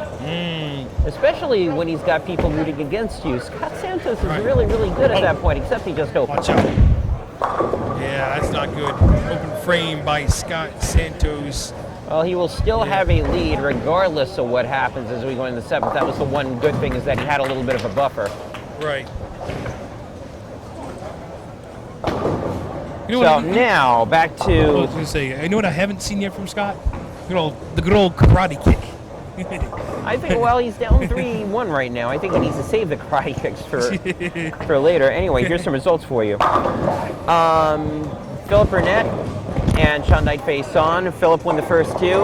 Sean Dyke won the last 2. They're tied 2-2 at this point. Dysfunctional Bowlers are up on Contract Killers 2-1. They're still in the middle of game 4. Pat Hanlon has defeated Dawn Lamparelli Cesarini by a 4-0 sweep. Sal is up on Mike McGrath 3-1, and Idris is up on Corey Deal 3-1. And that's what we got. Wow. That was an elimination match for the ladies. Dawn, early on when she got on the list, she kept fighting, tooth and nail. So she found herself into a #1 contenders match at the end of last season. Against CJ Cryan. Dawn could have been headlining Battle Bowl. She could have been. And now she's out, which is kind of a surprise to me. Well, she's already asked me how to get back in, so I don't think we have seen the last of Dawn. She'll return. She's pretty good bowler from Goon Squad. She was on Top Guns last year. Pretty formidable opponent here. Meanwhile, if we go over to the men's handicap side, Tom Panabianco was up 3-zip. He is now in danger of losing 2 games to Scott Santos because he's now sort of fallen apart in game 5 over here. Yeah, I mean, like I said, I mentioned before, Tom with 1 strike through the first 7 frames. Scott had opened in the 6th frame, but he has rebounded quickly at striking the 7th frame. However, if you want to talk about falling apart, let's go to lane 71 and 72 right after Danielle is done. Danielle actually only down 21 thanks to the open by Holly. Right. It could go to 11 with a shot here.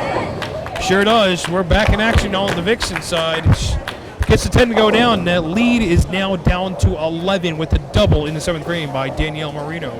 Meanwhile, if you want to talk about falling apart, let's go to lane 71 and 72. Powerhouse is in deep trouble right now. Yes, they are, and that does not help. A 6-7-10 right over here, and John, as you said, and I'll let you finish that thought. Yeah, they're in danger of losing the titles to the DMV. Rob Bateman coming up and setting his eyes on what he wanted to do, and he is 4 frames away from doing that. As Geyer looking to make the 6-7-10, he does not get the 6 or the 7. Powerhouse with 3 open frames, all 3 open frames on the right lane. They have 81 to 6. They are down potentially 55 pins, and they've got to make that up in 4 frames. And if they do not, we have new Northeast Tag Team Champions.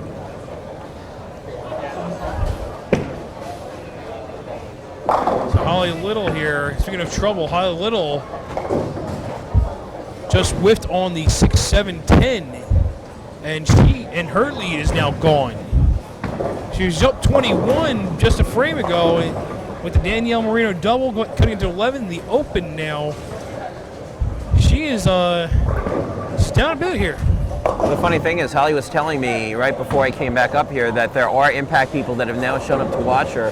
Right now, those Impact people cannot be very happy with what they're seeing. No. 7 pin. Oh, wait a minute. Oh, my goodness. How did that not go down? Messenger is trying to go for number 7. Ran into a pin, and then that pin tried taking the 7 out, but it was just a little stubborn. Didn't go down. I mean, my goodness.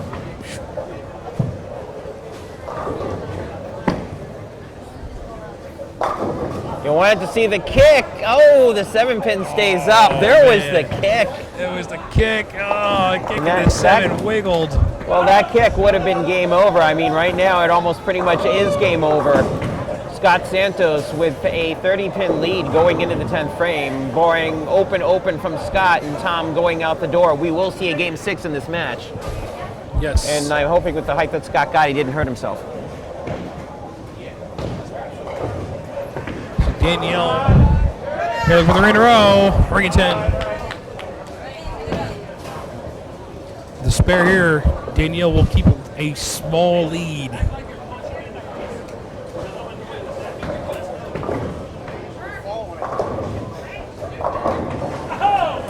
Best that Tom Panabianco can do is a 189. Scott Santos with a 166 and a spare in the 9th. However, on lane 71 and 72, Naomi Reese with that other strike.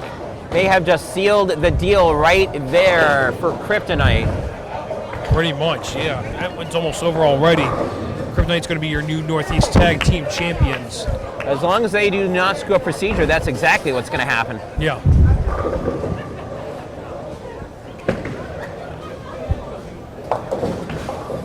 And Tom Panabianco just opened in the 9th, so that game is over. Scott Santos will win Game 5. We'll see Game 6. However, the more important story over here, they're already, let's get the camera over here a little bit on lane 71 and 72. They're already shaking hands. It looks like this is going to be game, set, and match. Right, just got some best. Over here.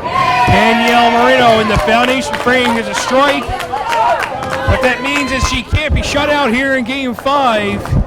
Well, that strike in the 9th was huge for Danielle Merino. Holly cannot lock her out. She can force Danielle to throw a bunch of strikes in the 10th. However, right now, Danielle can go out for 212. Holly can go out for 208. 4-pin match over here. All the pressure back game. on Holly Little. She can throw 4 here, 9, 10, 11, 12. To put all the pressure back on Danielle. That one is inside the target. She leaves the 6-10. She gets out of trouble. Spare here, strikes 3 strikes in the 10th, puts her at 196. That would require Danielle to throw the first hit in the 10th. Pivotal Game 5 here in this best of 7 Northeast Vixens title match. Watch out, this can't help well. Oh, she missed the 6-pin. She missed the 6-10, and that is not good. Well, we have Doug in the background saying that's not good enough, and that's why she's a who. And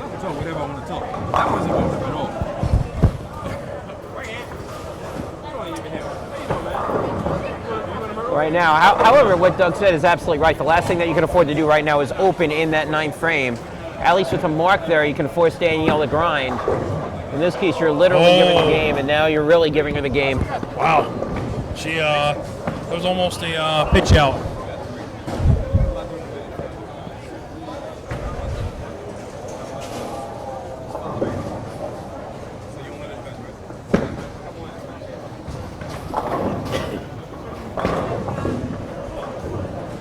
Right over here, Anthony Nieves picking up the final shots here.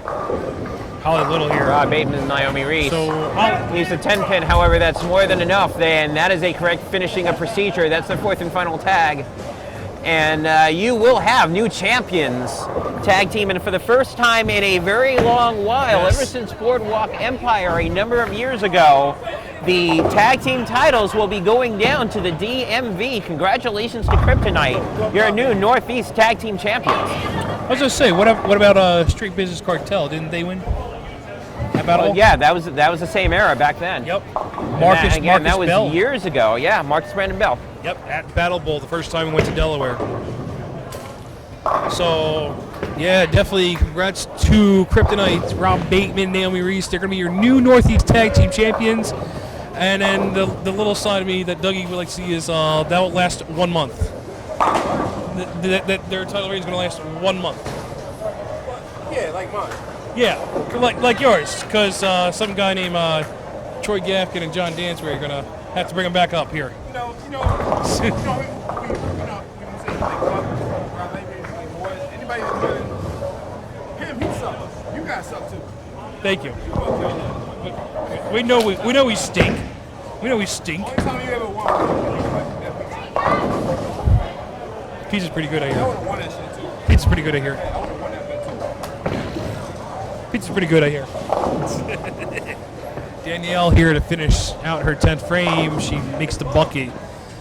Well, we said Danielle had to win one of the odd-numbered games, and she does. She will take Game 5. Yeah, and that And was all like, of a sudden, it is Danielle Merino, the first time in this match that she is got the advantage. She's up 3-2, and she's 1 game away from keeping Aurora for at least another month. absolutely. Holly Little had an opportunity to put the pressure on her. So Holly owes chop spare 6-10, and then she goes 3 spare 7 in the 10th, and absolutely no pressure needed from Danielle, applied to Danielle. So your final here, game number 5. Danielle now takes the lead here, 3-2. She wins game 5, 191-172. And it is now official on the tag team title match. It's over. Rob Bateman, Naomi Reese, your new Northeast Tag Team Champions. They win Game 5, 223-125. Wow. Yeah, that fell off really quickly. Oh, my goodness. Oh, wow. I did not see that.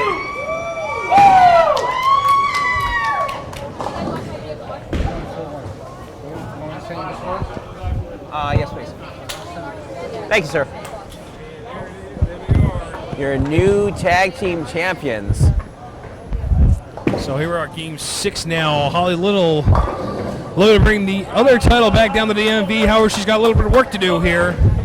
She's going to need to win 2 in a row here to bring the Vixens title down to the DMV. Well, I will take what you've said. Holly's margin of error is 0, and I'll let you give your call line. Or if not, El Cheapo. See ya.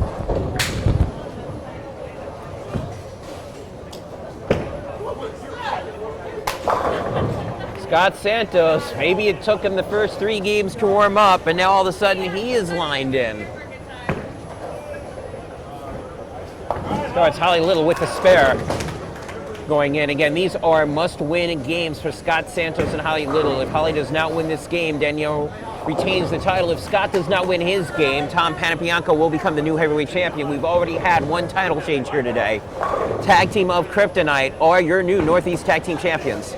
Rob Bateman, as he said, as he's trash-talked around, he said he's getting a belt. He's got a belt. For now. For now. Which, of course, makes November very interesting because someone has got a title shot in November. For Hi, now. John. Hi, Gordon. Yeah, for now, those belts are, they're going to keep the belts warm. Troy and I are eyeing them up now. Yeah, we're eyeing them up. Rob Bateman's going to need to bring his lucky carry with him next time. This is actually a very rare error right now for Danielle in this match because, again, she can afford, I know she doesn't want to, she can afford to lose a game, and that's something that I've not been able to say at any point in this match. Yeah, no, I don't think she wants to lose a game. She wants to get it done right now. Yeah. Well, you never want to see a Game 7. I mean, if you're trailing, you want to see a Game 7. If you're up, you do not want to see a Game 7. Right, absolutely.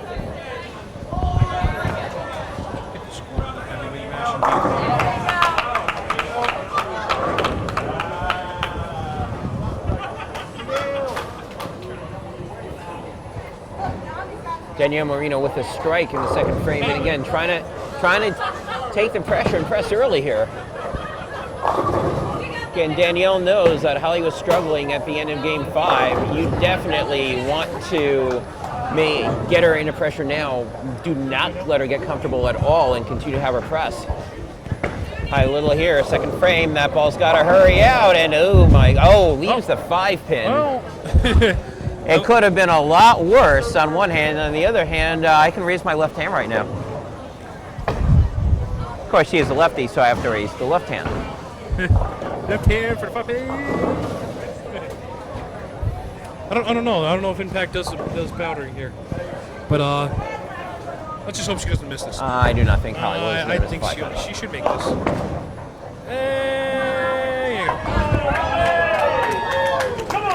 Holly does not miss a 5-pin, and everybody is saying hi.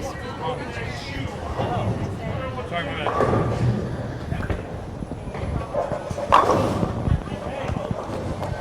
So Holly making quick work of the 5-pin, putting all the doubters to silence there. Trails by 1 in the early going here. Game number 6. Holly Little up 1-0 and 2-1 is now down 3-2. And you can't win games with shots like that. She leaves a 6-10. She stays out of trouble. Well, she's staying out of trouble, but Spares are not. I'll tell you right now, Spares are not going to win Game 6. Calling it now, Gordon? Spares not going to win Game 6. I'm going to call it right now. Spares are not going to win Game 6. It's going to take. What do you think it's going to take to win in this game? I'm not going to take anybody. I'm playing the rules. No, I said, what score do you think it's going to 220. 220? I was thinking 220 as well. 220 to win this game. I don't know who, but whoever wins is going to need 220 this game. I haven't seen any Vixens struggle. That was close. I haven't seen any game where both Vixens have struggled at the same time. And so, therefore, my attitude is going to be that whoever wins this is going to string. And Danielle has been able to string the second game and the fourth game, and I will not be shocked here if she does a strike right here. Yeah, absolutely. Start to string up again. Danielle looking for a double. That's wide. And she's out of trouble. Almost got away with it. So we have an update on the heavyweight title match during Game 6. It's because Scott Santos has won another game. Make sure you didn't hear me there. Scott Santos won Game 5, 206 to 158. The scores have gone down a ton in that matchup there. You know, it's going to be very interesting. It looks like now both bowlers are dealing with carry down issues. They're both hitting the same shots. They're both leaving up corner pins. Tom Panabianco got away with one when he left the 6-7-10 and the 6-10 fell. It's going to be whoever can adjust on the heavyweight side quicker. And now it almost seems like both Vixens have the same issues that the guys are having at this point. Only one strike in Game 6 after 3 frames, and that is not like this match. No, I'm expecting higher scores than this. Danielle here struck last time on the left lane. She repeats that shot again. 2 for 2 so far for Danielle on the right lane. However, she does not have a strike on the... I'm sorry, that was left lane. She does not have a strike on the right lane. Well, she's got to figure it out. She needs to figure out the right lane. She got the left lane. She needs to get the right lane. Right now, Tom Panabianco needs to figure out either lane. Yes, right now, you can't win with shots by missing the head. Holly, that wasn't much better than the shot Tom threw. She goes to her face 2-4-7. Despite the fact that Holly's lost, she's only down by 6 pins at this point. Danielle not able to carry strikes as of right now. And again, it's always dangerous to leave your opponent in the match, especially as you know, if the opponent knows they've got to win this game. Holly does cover the spare. So she's got 4 spares to start the first 4 frames here in game number 6. However, Danielle with Dutch 200 pace going in the first 4 frames has a 6-pin advantage. And even if she doesn't carry and keeps the Dutch 200 pace going, Holly's going to have to find a double somewhere along the line. Exactly. Both yes. women are fantastic technical bowlers. They make spares. It's one of the things that you have to do if you want to win a title, believe it or not. Yes, it's a lot about striking, especially when you're at the heavyweight level and when you're at the Vixen level, but more often than not, spares will win you games and spares will win you matches. I was going to say, I'm going to take a page out of, I believe Brian Paul said this to me, and he said, strikes for show, spares for dough. Well, in this case, spares for dough. Tom Panabianco has just opened twice into makeable spares for him. He's got a 72 in the 5th frame. Scott Santos has a chance to blow Game 6 open. And Holly here, leaving at 1-3-6-9. She's going in the wrong direction. I mean, she's gone 9 spare, 9 spare. 9-9-8-7-6. 9-9-8-7-6. She keeps this up. It's going to be a 5 count next frame. Well, you don't want that. With a spare. But again, but here's the thing. Marks are keeping her in the game. And should Danielle open, Holly's going to take the lead. Yes. She needs to find a double.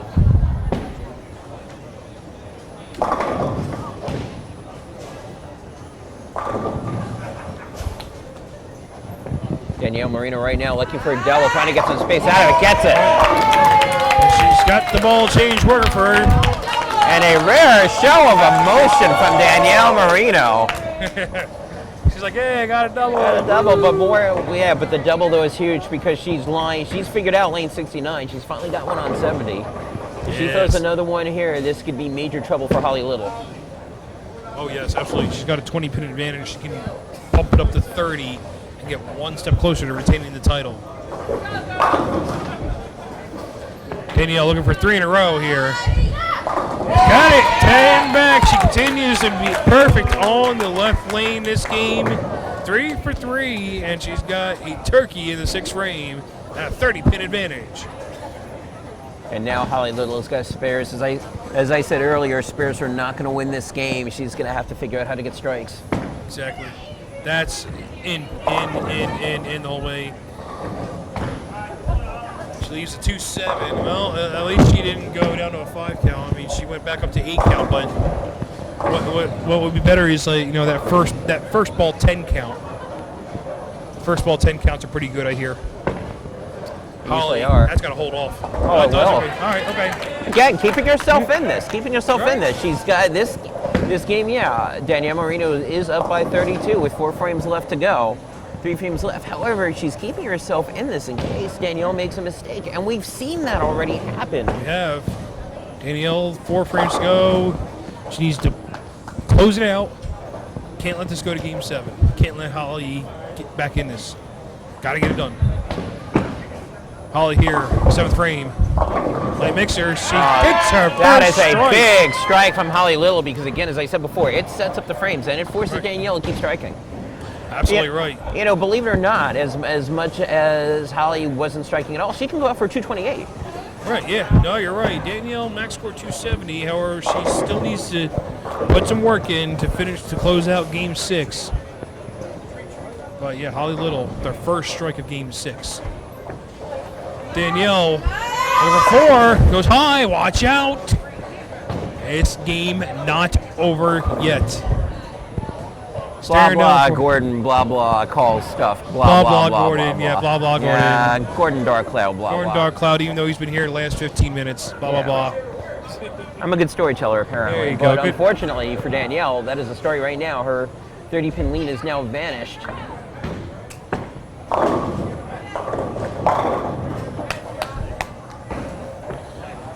So Danielle on the 410, she's going to get the 4, and that is her first open frame. And the lead goes down to 236. So it's now 8 pins. yeah. 8 Lead is, pin down game. to, lead is down to 18. But yes, max score difference of 8 pins.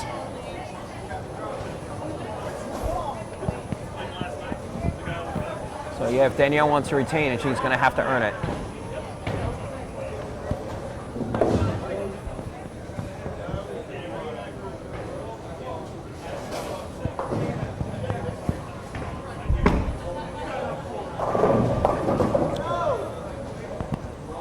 Scott Santos, meanwhile, looking to put Game 6 away and cannot do it. He throws into a wash of his own. It's not necessarily an open yet.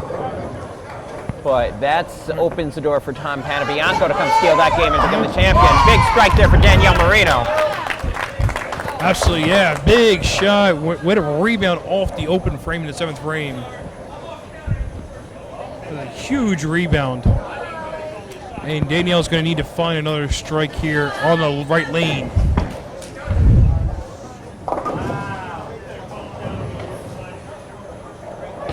Santos right now with a 151 in the 8th. He can go out for a 211. Best Tom Tom can do. Panabianco can go out for a 222. If he goes out the door, we've got a new Northeast Heavyweight Champion. Keep in mind, Tom was up 3-0. Holly here looking for her first double. Can hold. Fast 8. And Holly is running out of frames.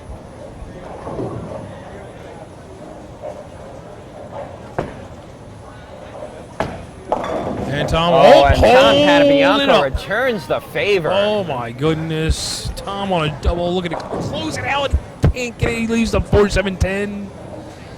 Holly here cleans up her 8th frame, making the 6-10. Tom will get 1. Oh my goodness. I will There's- tell you this right now through experience.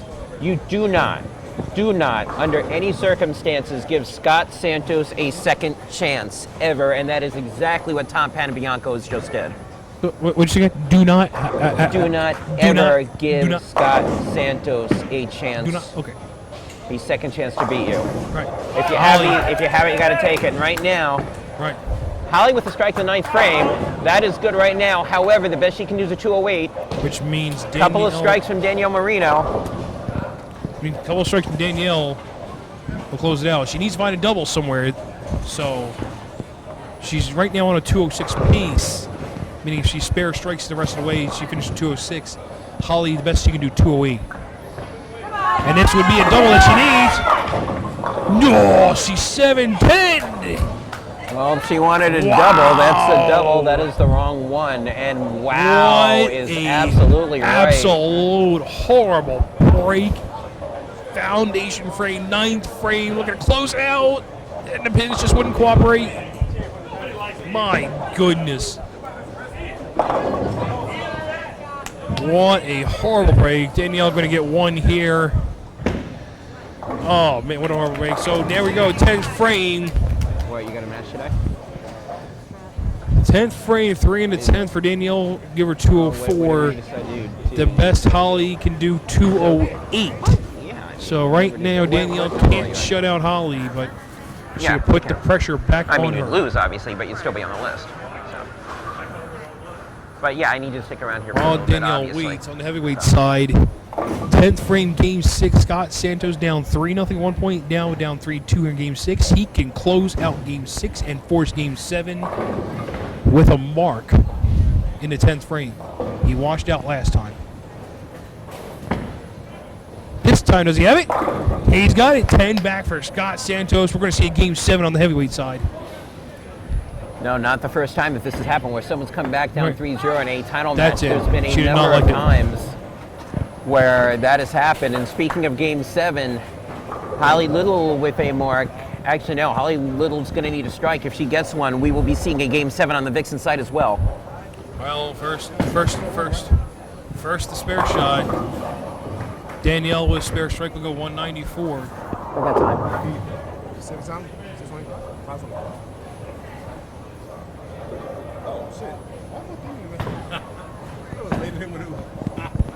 Needs enough count. That's more than enough.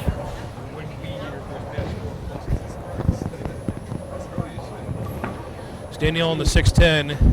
She does cover.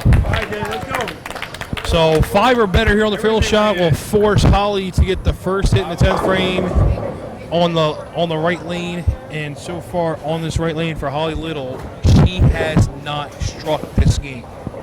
0 for 4 so far on the right lane for Holly.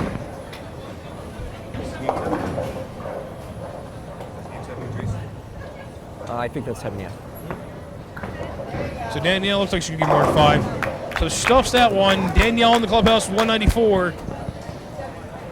Stage is set. Holly Little needs the first hit to keep this match going to Game 7. Otherwise, Danielle Merino will retain the title.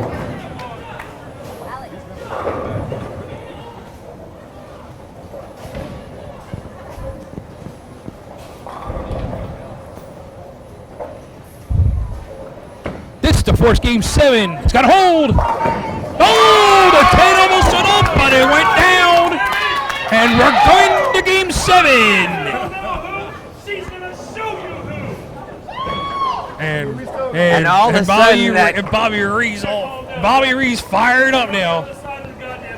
All of a sudden, that huge amount of noise is now from the DMV, who's already taken 1 belt back with them, and now they want 2. They want 2, and they're going to see Game 7 here. That's enough. That is enough. Actually, I'm sorry. She still needs 1. I stand corrected. Actually, no, it is not enough. She I'm needs sorry. 1 pin. She needs 1 pin. Show someone she know how to do math. She needs 1, otherwise we do not.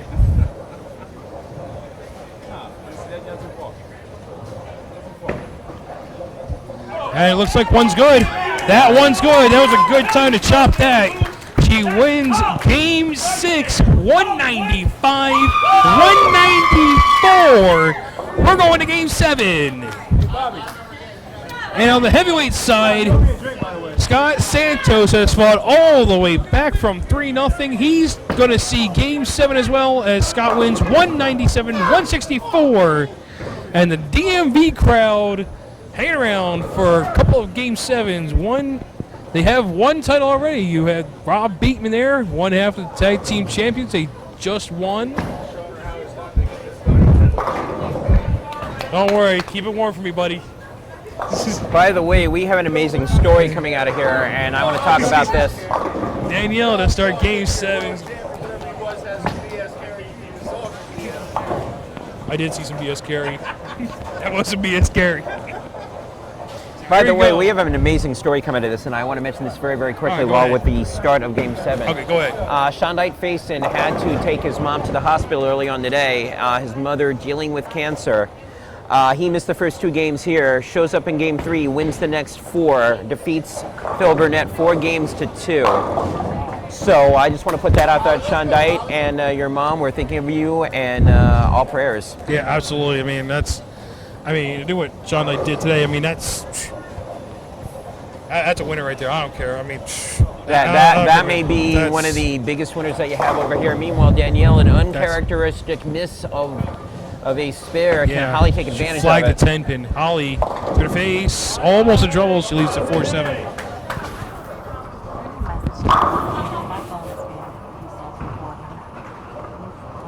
All right.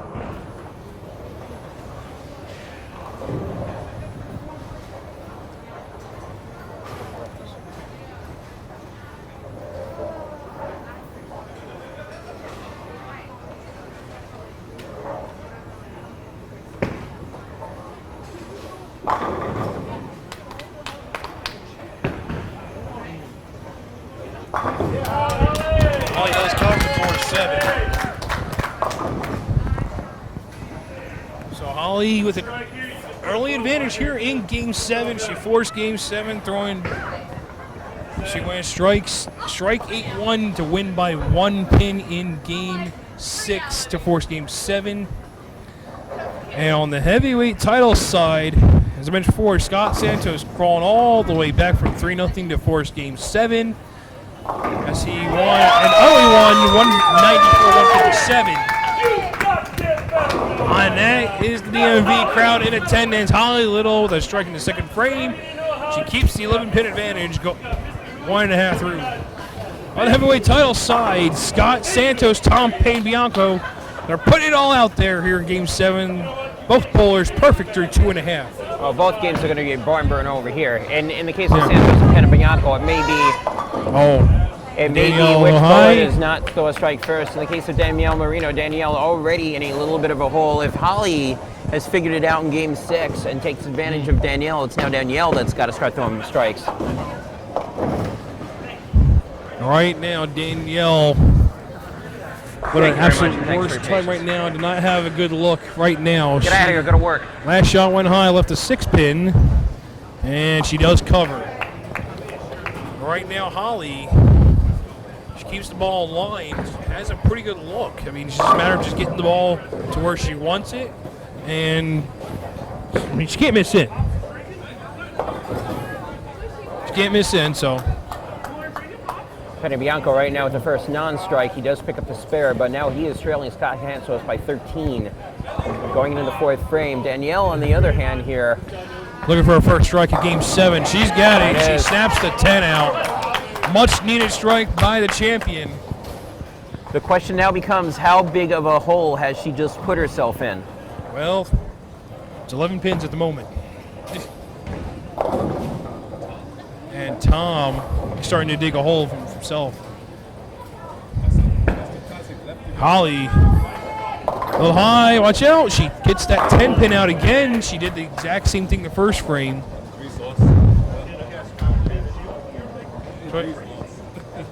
He wants to commentate. The champ wants to commentate. So now we're being joined by he wants to get in the here. new. Oh, no. Not right now. Oh. Not right now. Because I think Danielle's going to still win this shit. So Holly on the 4-7. That's going to hook. Woo! Just enough. Put the belt on. Just enough. She does cover the 4-7. Still up 11 pins. Wear it around your waist. Yeah, so we're going to have a whole bunch of interviews. I've already got one over here. Rob Bateman is already here with the belt, ready to be interviewed. Meanwhile, we still got 2 games that we got to go deal with right now before we get to that point. We got 2 Game 7s here. Yo, Gabba Gabba. Shannon Quick asking Santos in a walk down. Santos gets a strike here. Most certainly can be, and he does. 4 in a row for Scott Santos. Yeah, absolutely. Sky, like I mentioned before, down 3-0, forces Game 7, and now has the first 4. Can he finish the walk down? And Holly, Big strike there. Holly with a Dutch 200 pace so far for the first 4. I'll say this right now, Dutch 200 will not win. Nope. Will not Just win. like I said, Spares will not win Game 6. Dutch 200 will not win Game 7. I think our 220 prediction last game was a little bit off. A little bit off. Just a wee bit. Like about 30 pins off.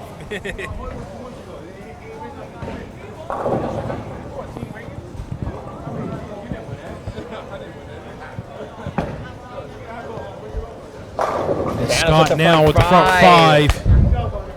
He's feeling it now. Fist pumping everything. Danielle looking for a double here.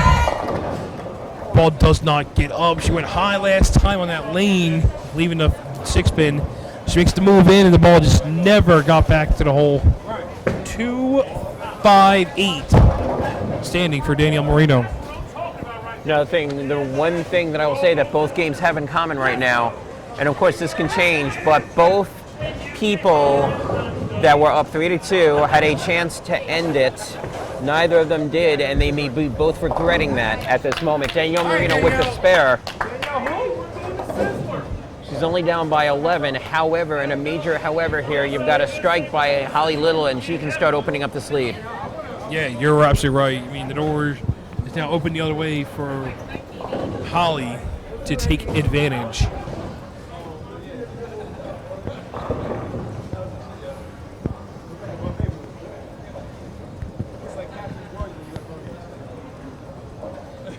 Holly Little, I'm sorry, Holly, Danielle.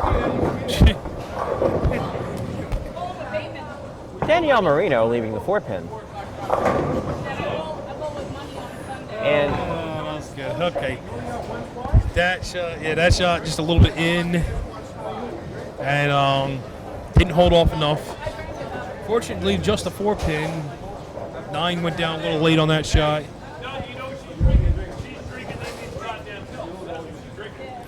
So Danielle on the 4-pin will cover. So Holly Little's lead now up to 12 pins sitting on the bench. She can extend it to 32 with 2 more strikes. well, except the one thing that I will say is that last time Danielle was on the bench and Holly was up, she went open into her last 3 frames, and Danielle picked up the lead by sitting on the bench. Now Holly's got to do something different this game, because if she doesn't and lets Danielle back into it, she's going to regret it. Scott Santos is not letting anybody back into anything. He's got the front 6.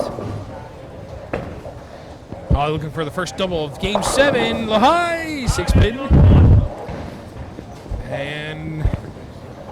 And still no double from each bowler. And I'm starting to think 220 may not get there. Yeah, we won't see 220. I don't we think may we're go gonna- right back to 190, 180, which is what we saw in Game 6. Right. But you love those sorts of games. Those are fun. Those are grinder games. Yes, they're grinder games. Keep you on your heels. Holly on the 6-pin. Has no trouble here this time. She missed the 6-pin. She missed the 6-pin earlier in Game 5 when she had the 6-10. Scott Santos. Oh, he gets the kick. The karate kick and the front 7 here in Game 7. And the karate kick connects. Kaboom!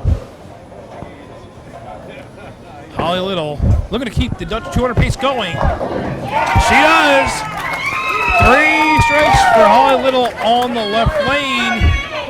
She gets the strike in the 6th frame to keep the lead at 12. Well, you gotta look at it this way. If Danielle cannot double, that is a very huge 12-pin lead right now.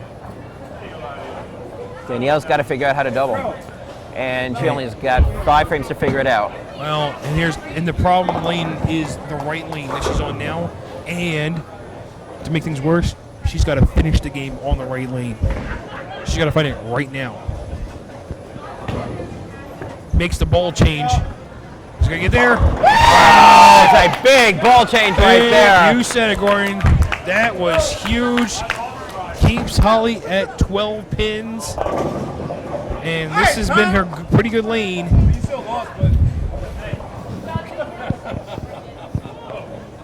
Yeah, Tom right now on the heavyweight side. Best he can do, 234. Scott Santos with the front 7.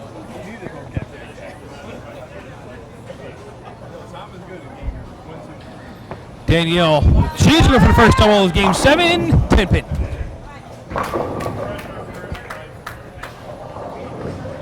And maybe her look on the left lane starting to go away now as well.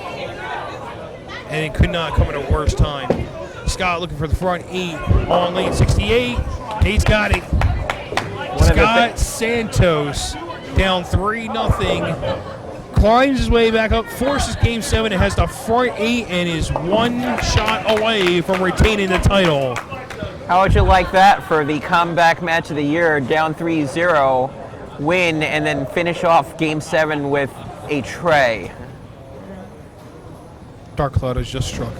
He's on my team. Dark Cloud does not work on my own teammates. We'll see. Holly here looking for a double. Yeah, And Holly gets a double. First strike for Holly Little on the right lane. And she increases the lead to 22 pins. And Scott Santos front 9. That pretty much wraps it up. All we need to see is if Scott goes tray bomb. Scott Santos will finish off the walk down. Holly here looking to finish game 7 here. She's looking for 3 in a row. Late mixer. 5 stands up. That would have been game, set, and match if she hits that one. You can come back from 20. It would be really hard to come back with 30 and a 3-bagger. Yes, going into the 9th frame. Absolutely. Holly leaves the 5-pin. She left one 5-pin earlier and she made it. No problems. She's the 5-pin to keep the 20-pin lead. 21-pin lead.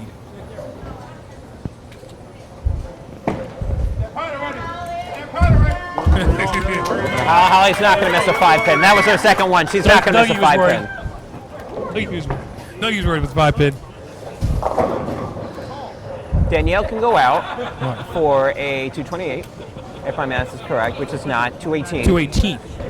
218. If she does that, 218. That means Holly's got to still double. Yes. Holly's got to find a double somewhere along the line. Danielle 218, Holly 229.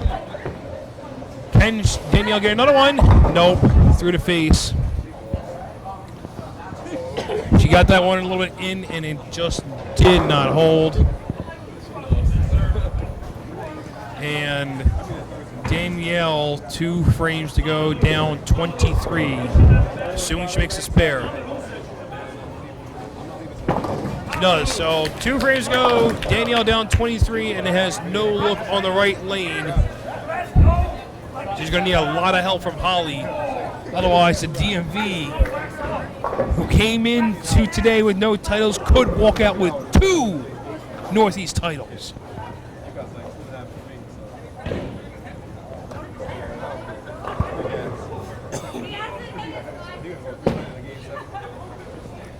Scott Santos has wrapped up the match. He's got the front 10 to see if he goes tray bomb. Danielle here, foundation frame, 9th frame. She stuffs it. Come on, Holly, let's go. So Holly Little is on pace for 209. The best Danielle can do 206. So as long as Holly stays clean and keeps the count good, we will have a new Northeast Vixens champion. Meanwhile, Scott Santos on the front 10.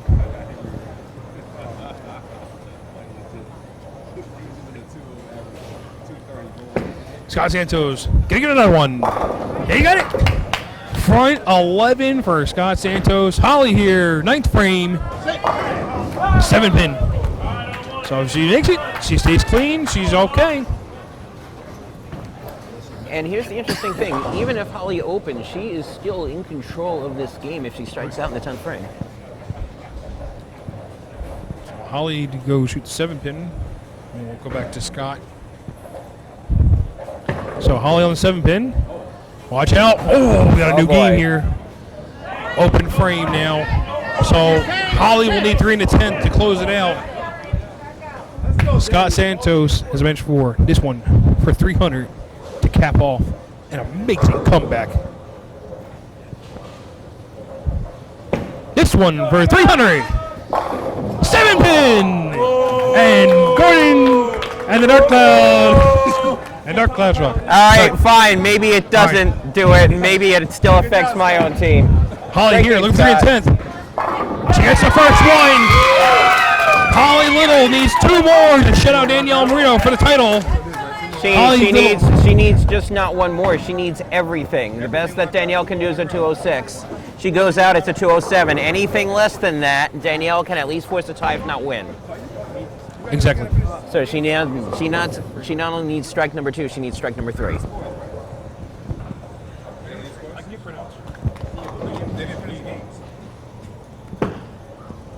Holly here, looking for 2. Holly, there she goes! This is it right here. Strike, and we have a new Northeast champion. 9, and she can't lose in regulation. Anything less than a strike, Danielle will have an opportunity to step up in the 10th frame.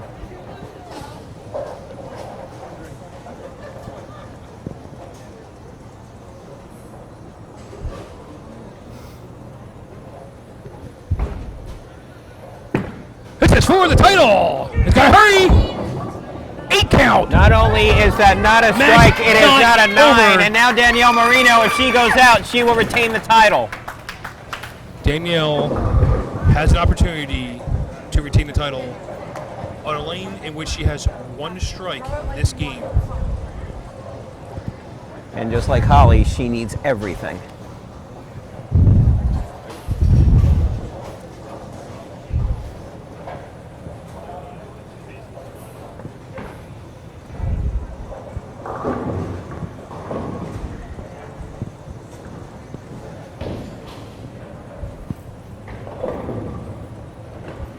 Got to start with this one. Got to hold.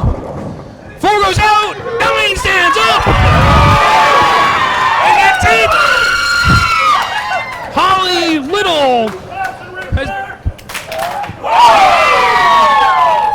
Little is your new Northeast Vixens champion. She survives game 6. She survives game 7. And Danielle just knew the ball was going to check early, and the ball just couldn't get the hold off just enough. She leaves the solid 9. And congrats goes out to Holly Little. She's your new Northeast Vixen champion, and that makes 2 titles for the DMV today. Now, the funny thing was, there was a debate before the year about whether or not the DMV would get their own titles or not. Obviously, the answer is no, and part of the complaining was, well, the DMV hasn't had their voice heard enough. So for last year, the DMV certainly has had their voice heard now. Well, as I say, yeah, if it wasn't heard before, I mean, I think this makes a statement now. I mean, like I said, they came in with no titles. They now walk away with 2 titles today. If this is, you had an early nominee for a comeback of the year over here on the men's side, and an early nominee for match of the year coming on the women's side, because you cannot get much closer than game 7, someone needing everything in the 10th to win, not doing it, and then the other person needing everything in the 10th to win. Yeah, I mean, that was absolutely amazing, electrifying, full of energy, DMV crowd here. I mean, it was pretty much everything you wanted for in a UBA environment, just about.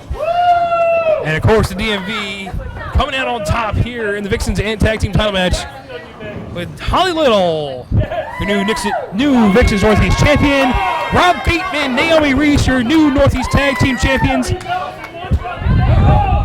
and Scott joining us. Like, Scott's not part of the DMV. I don't know how that happened. That's got to be plugged back in.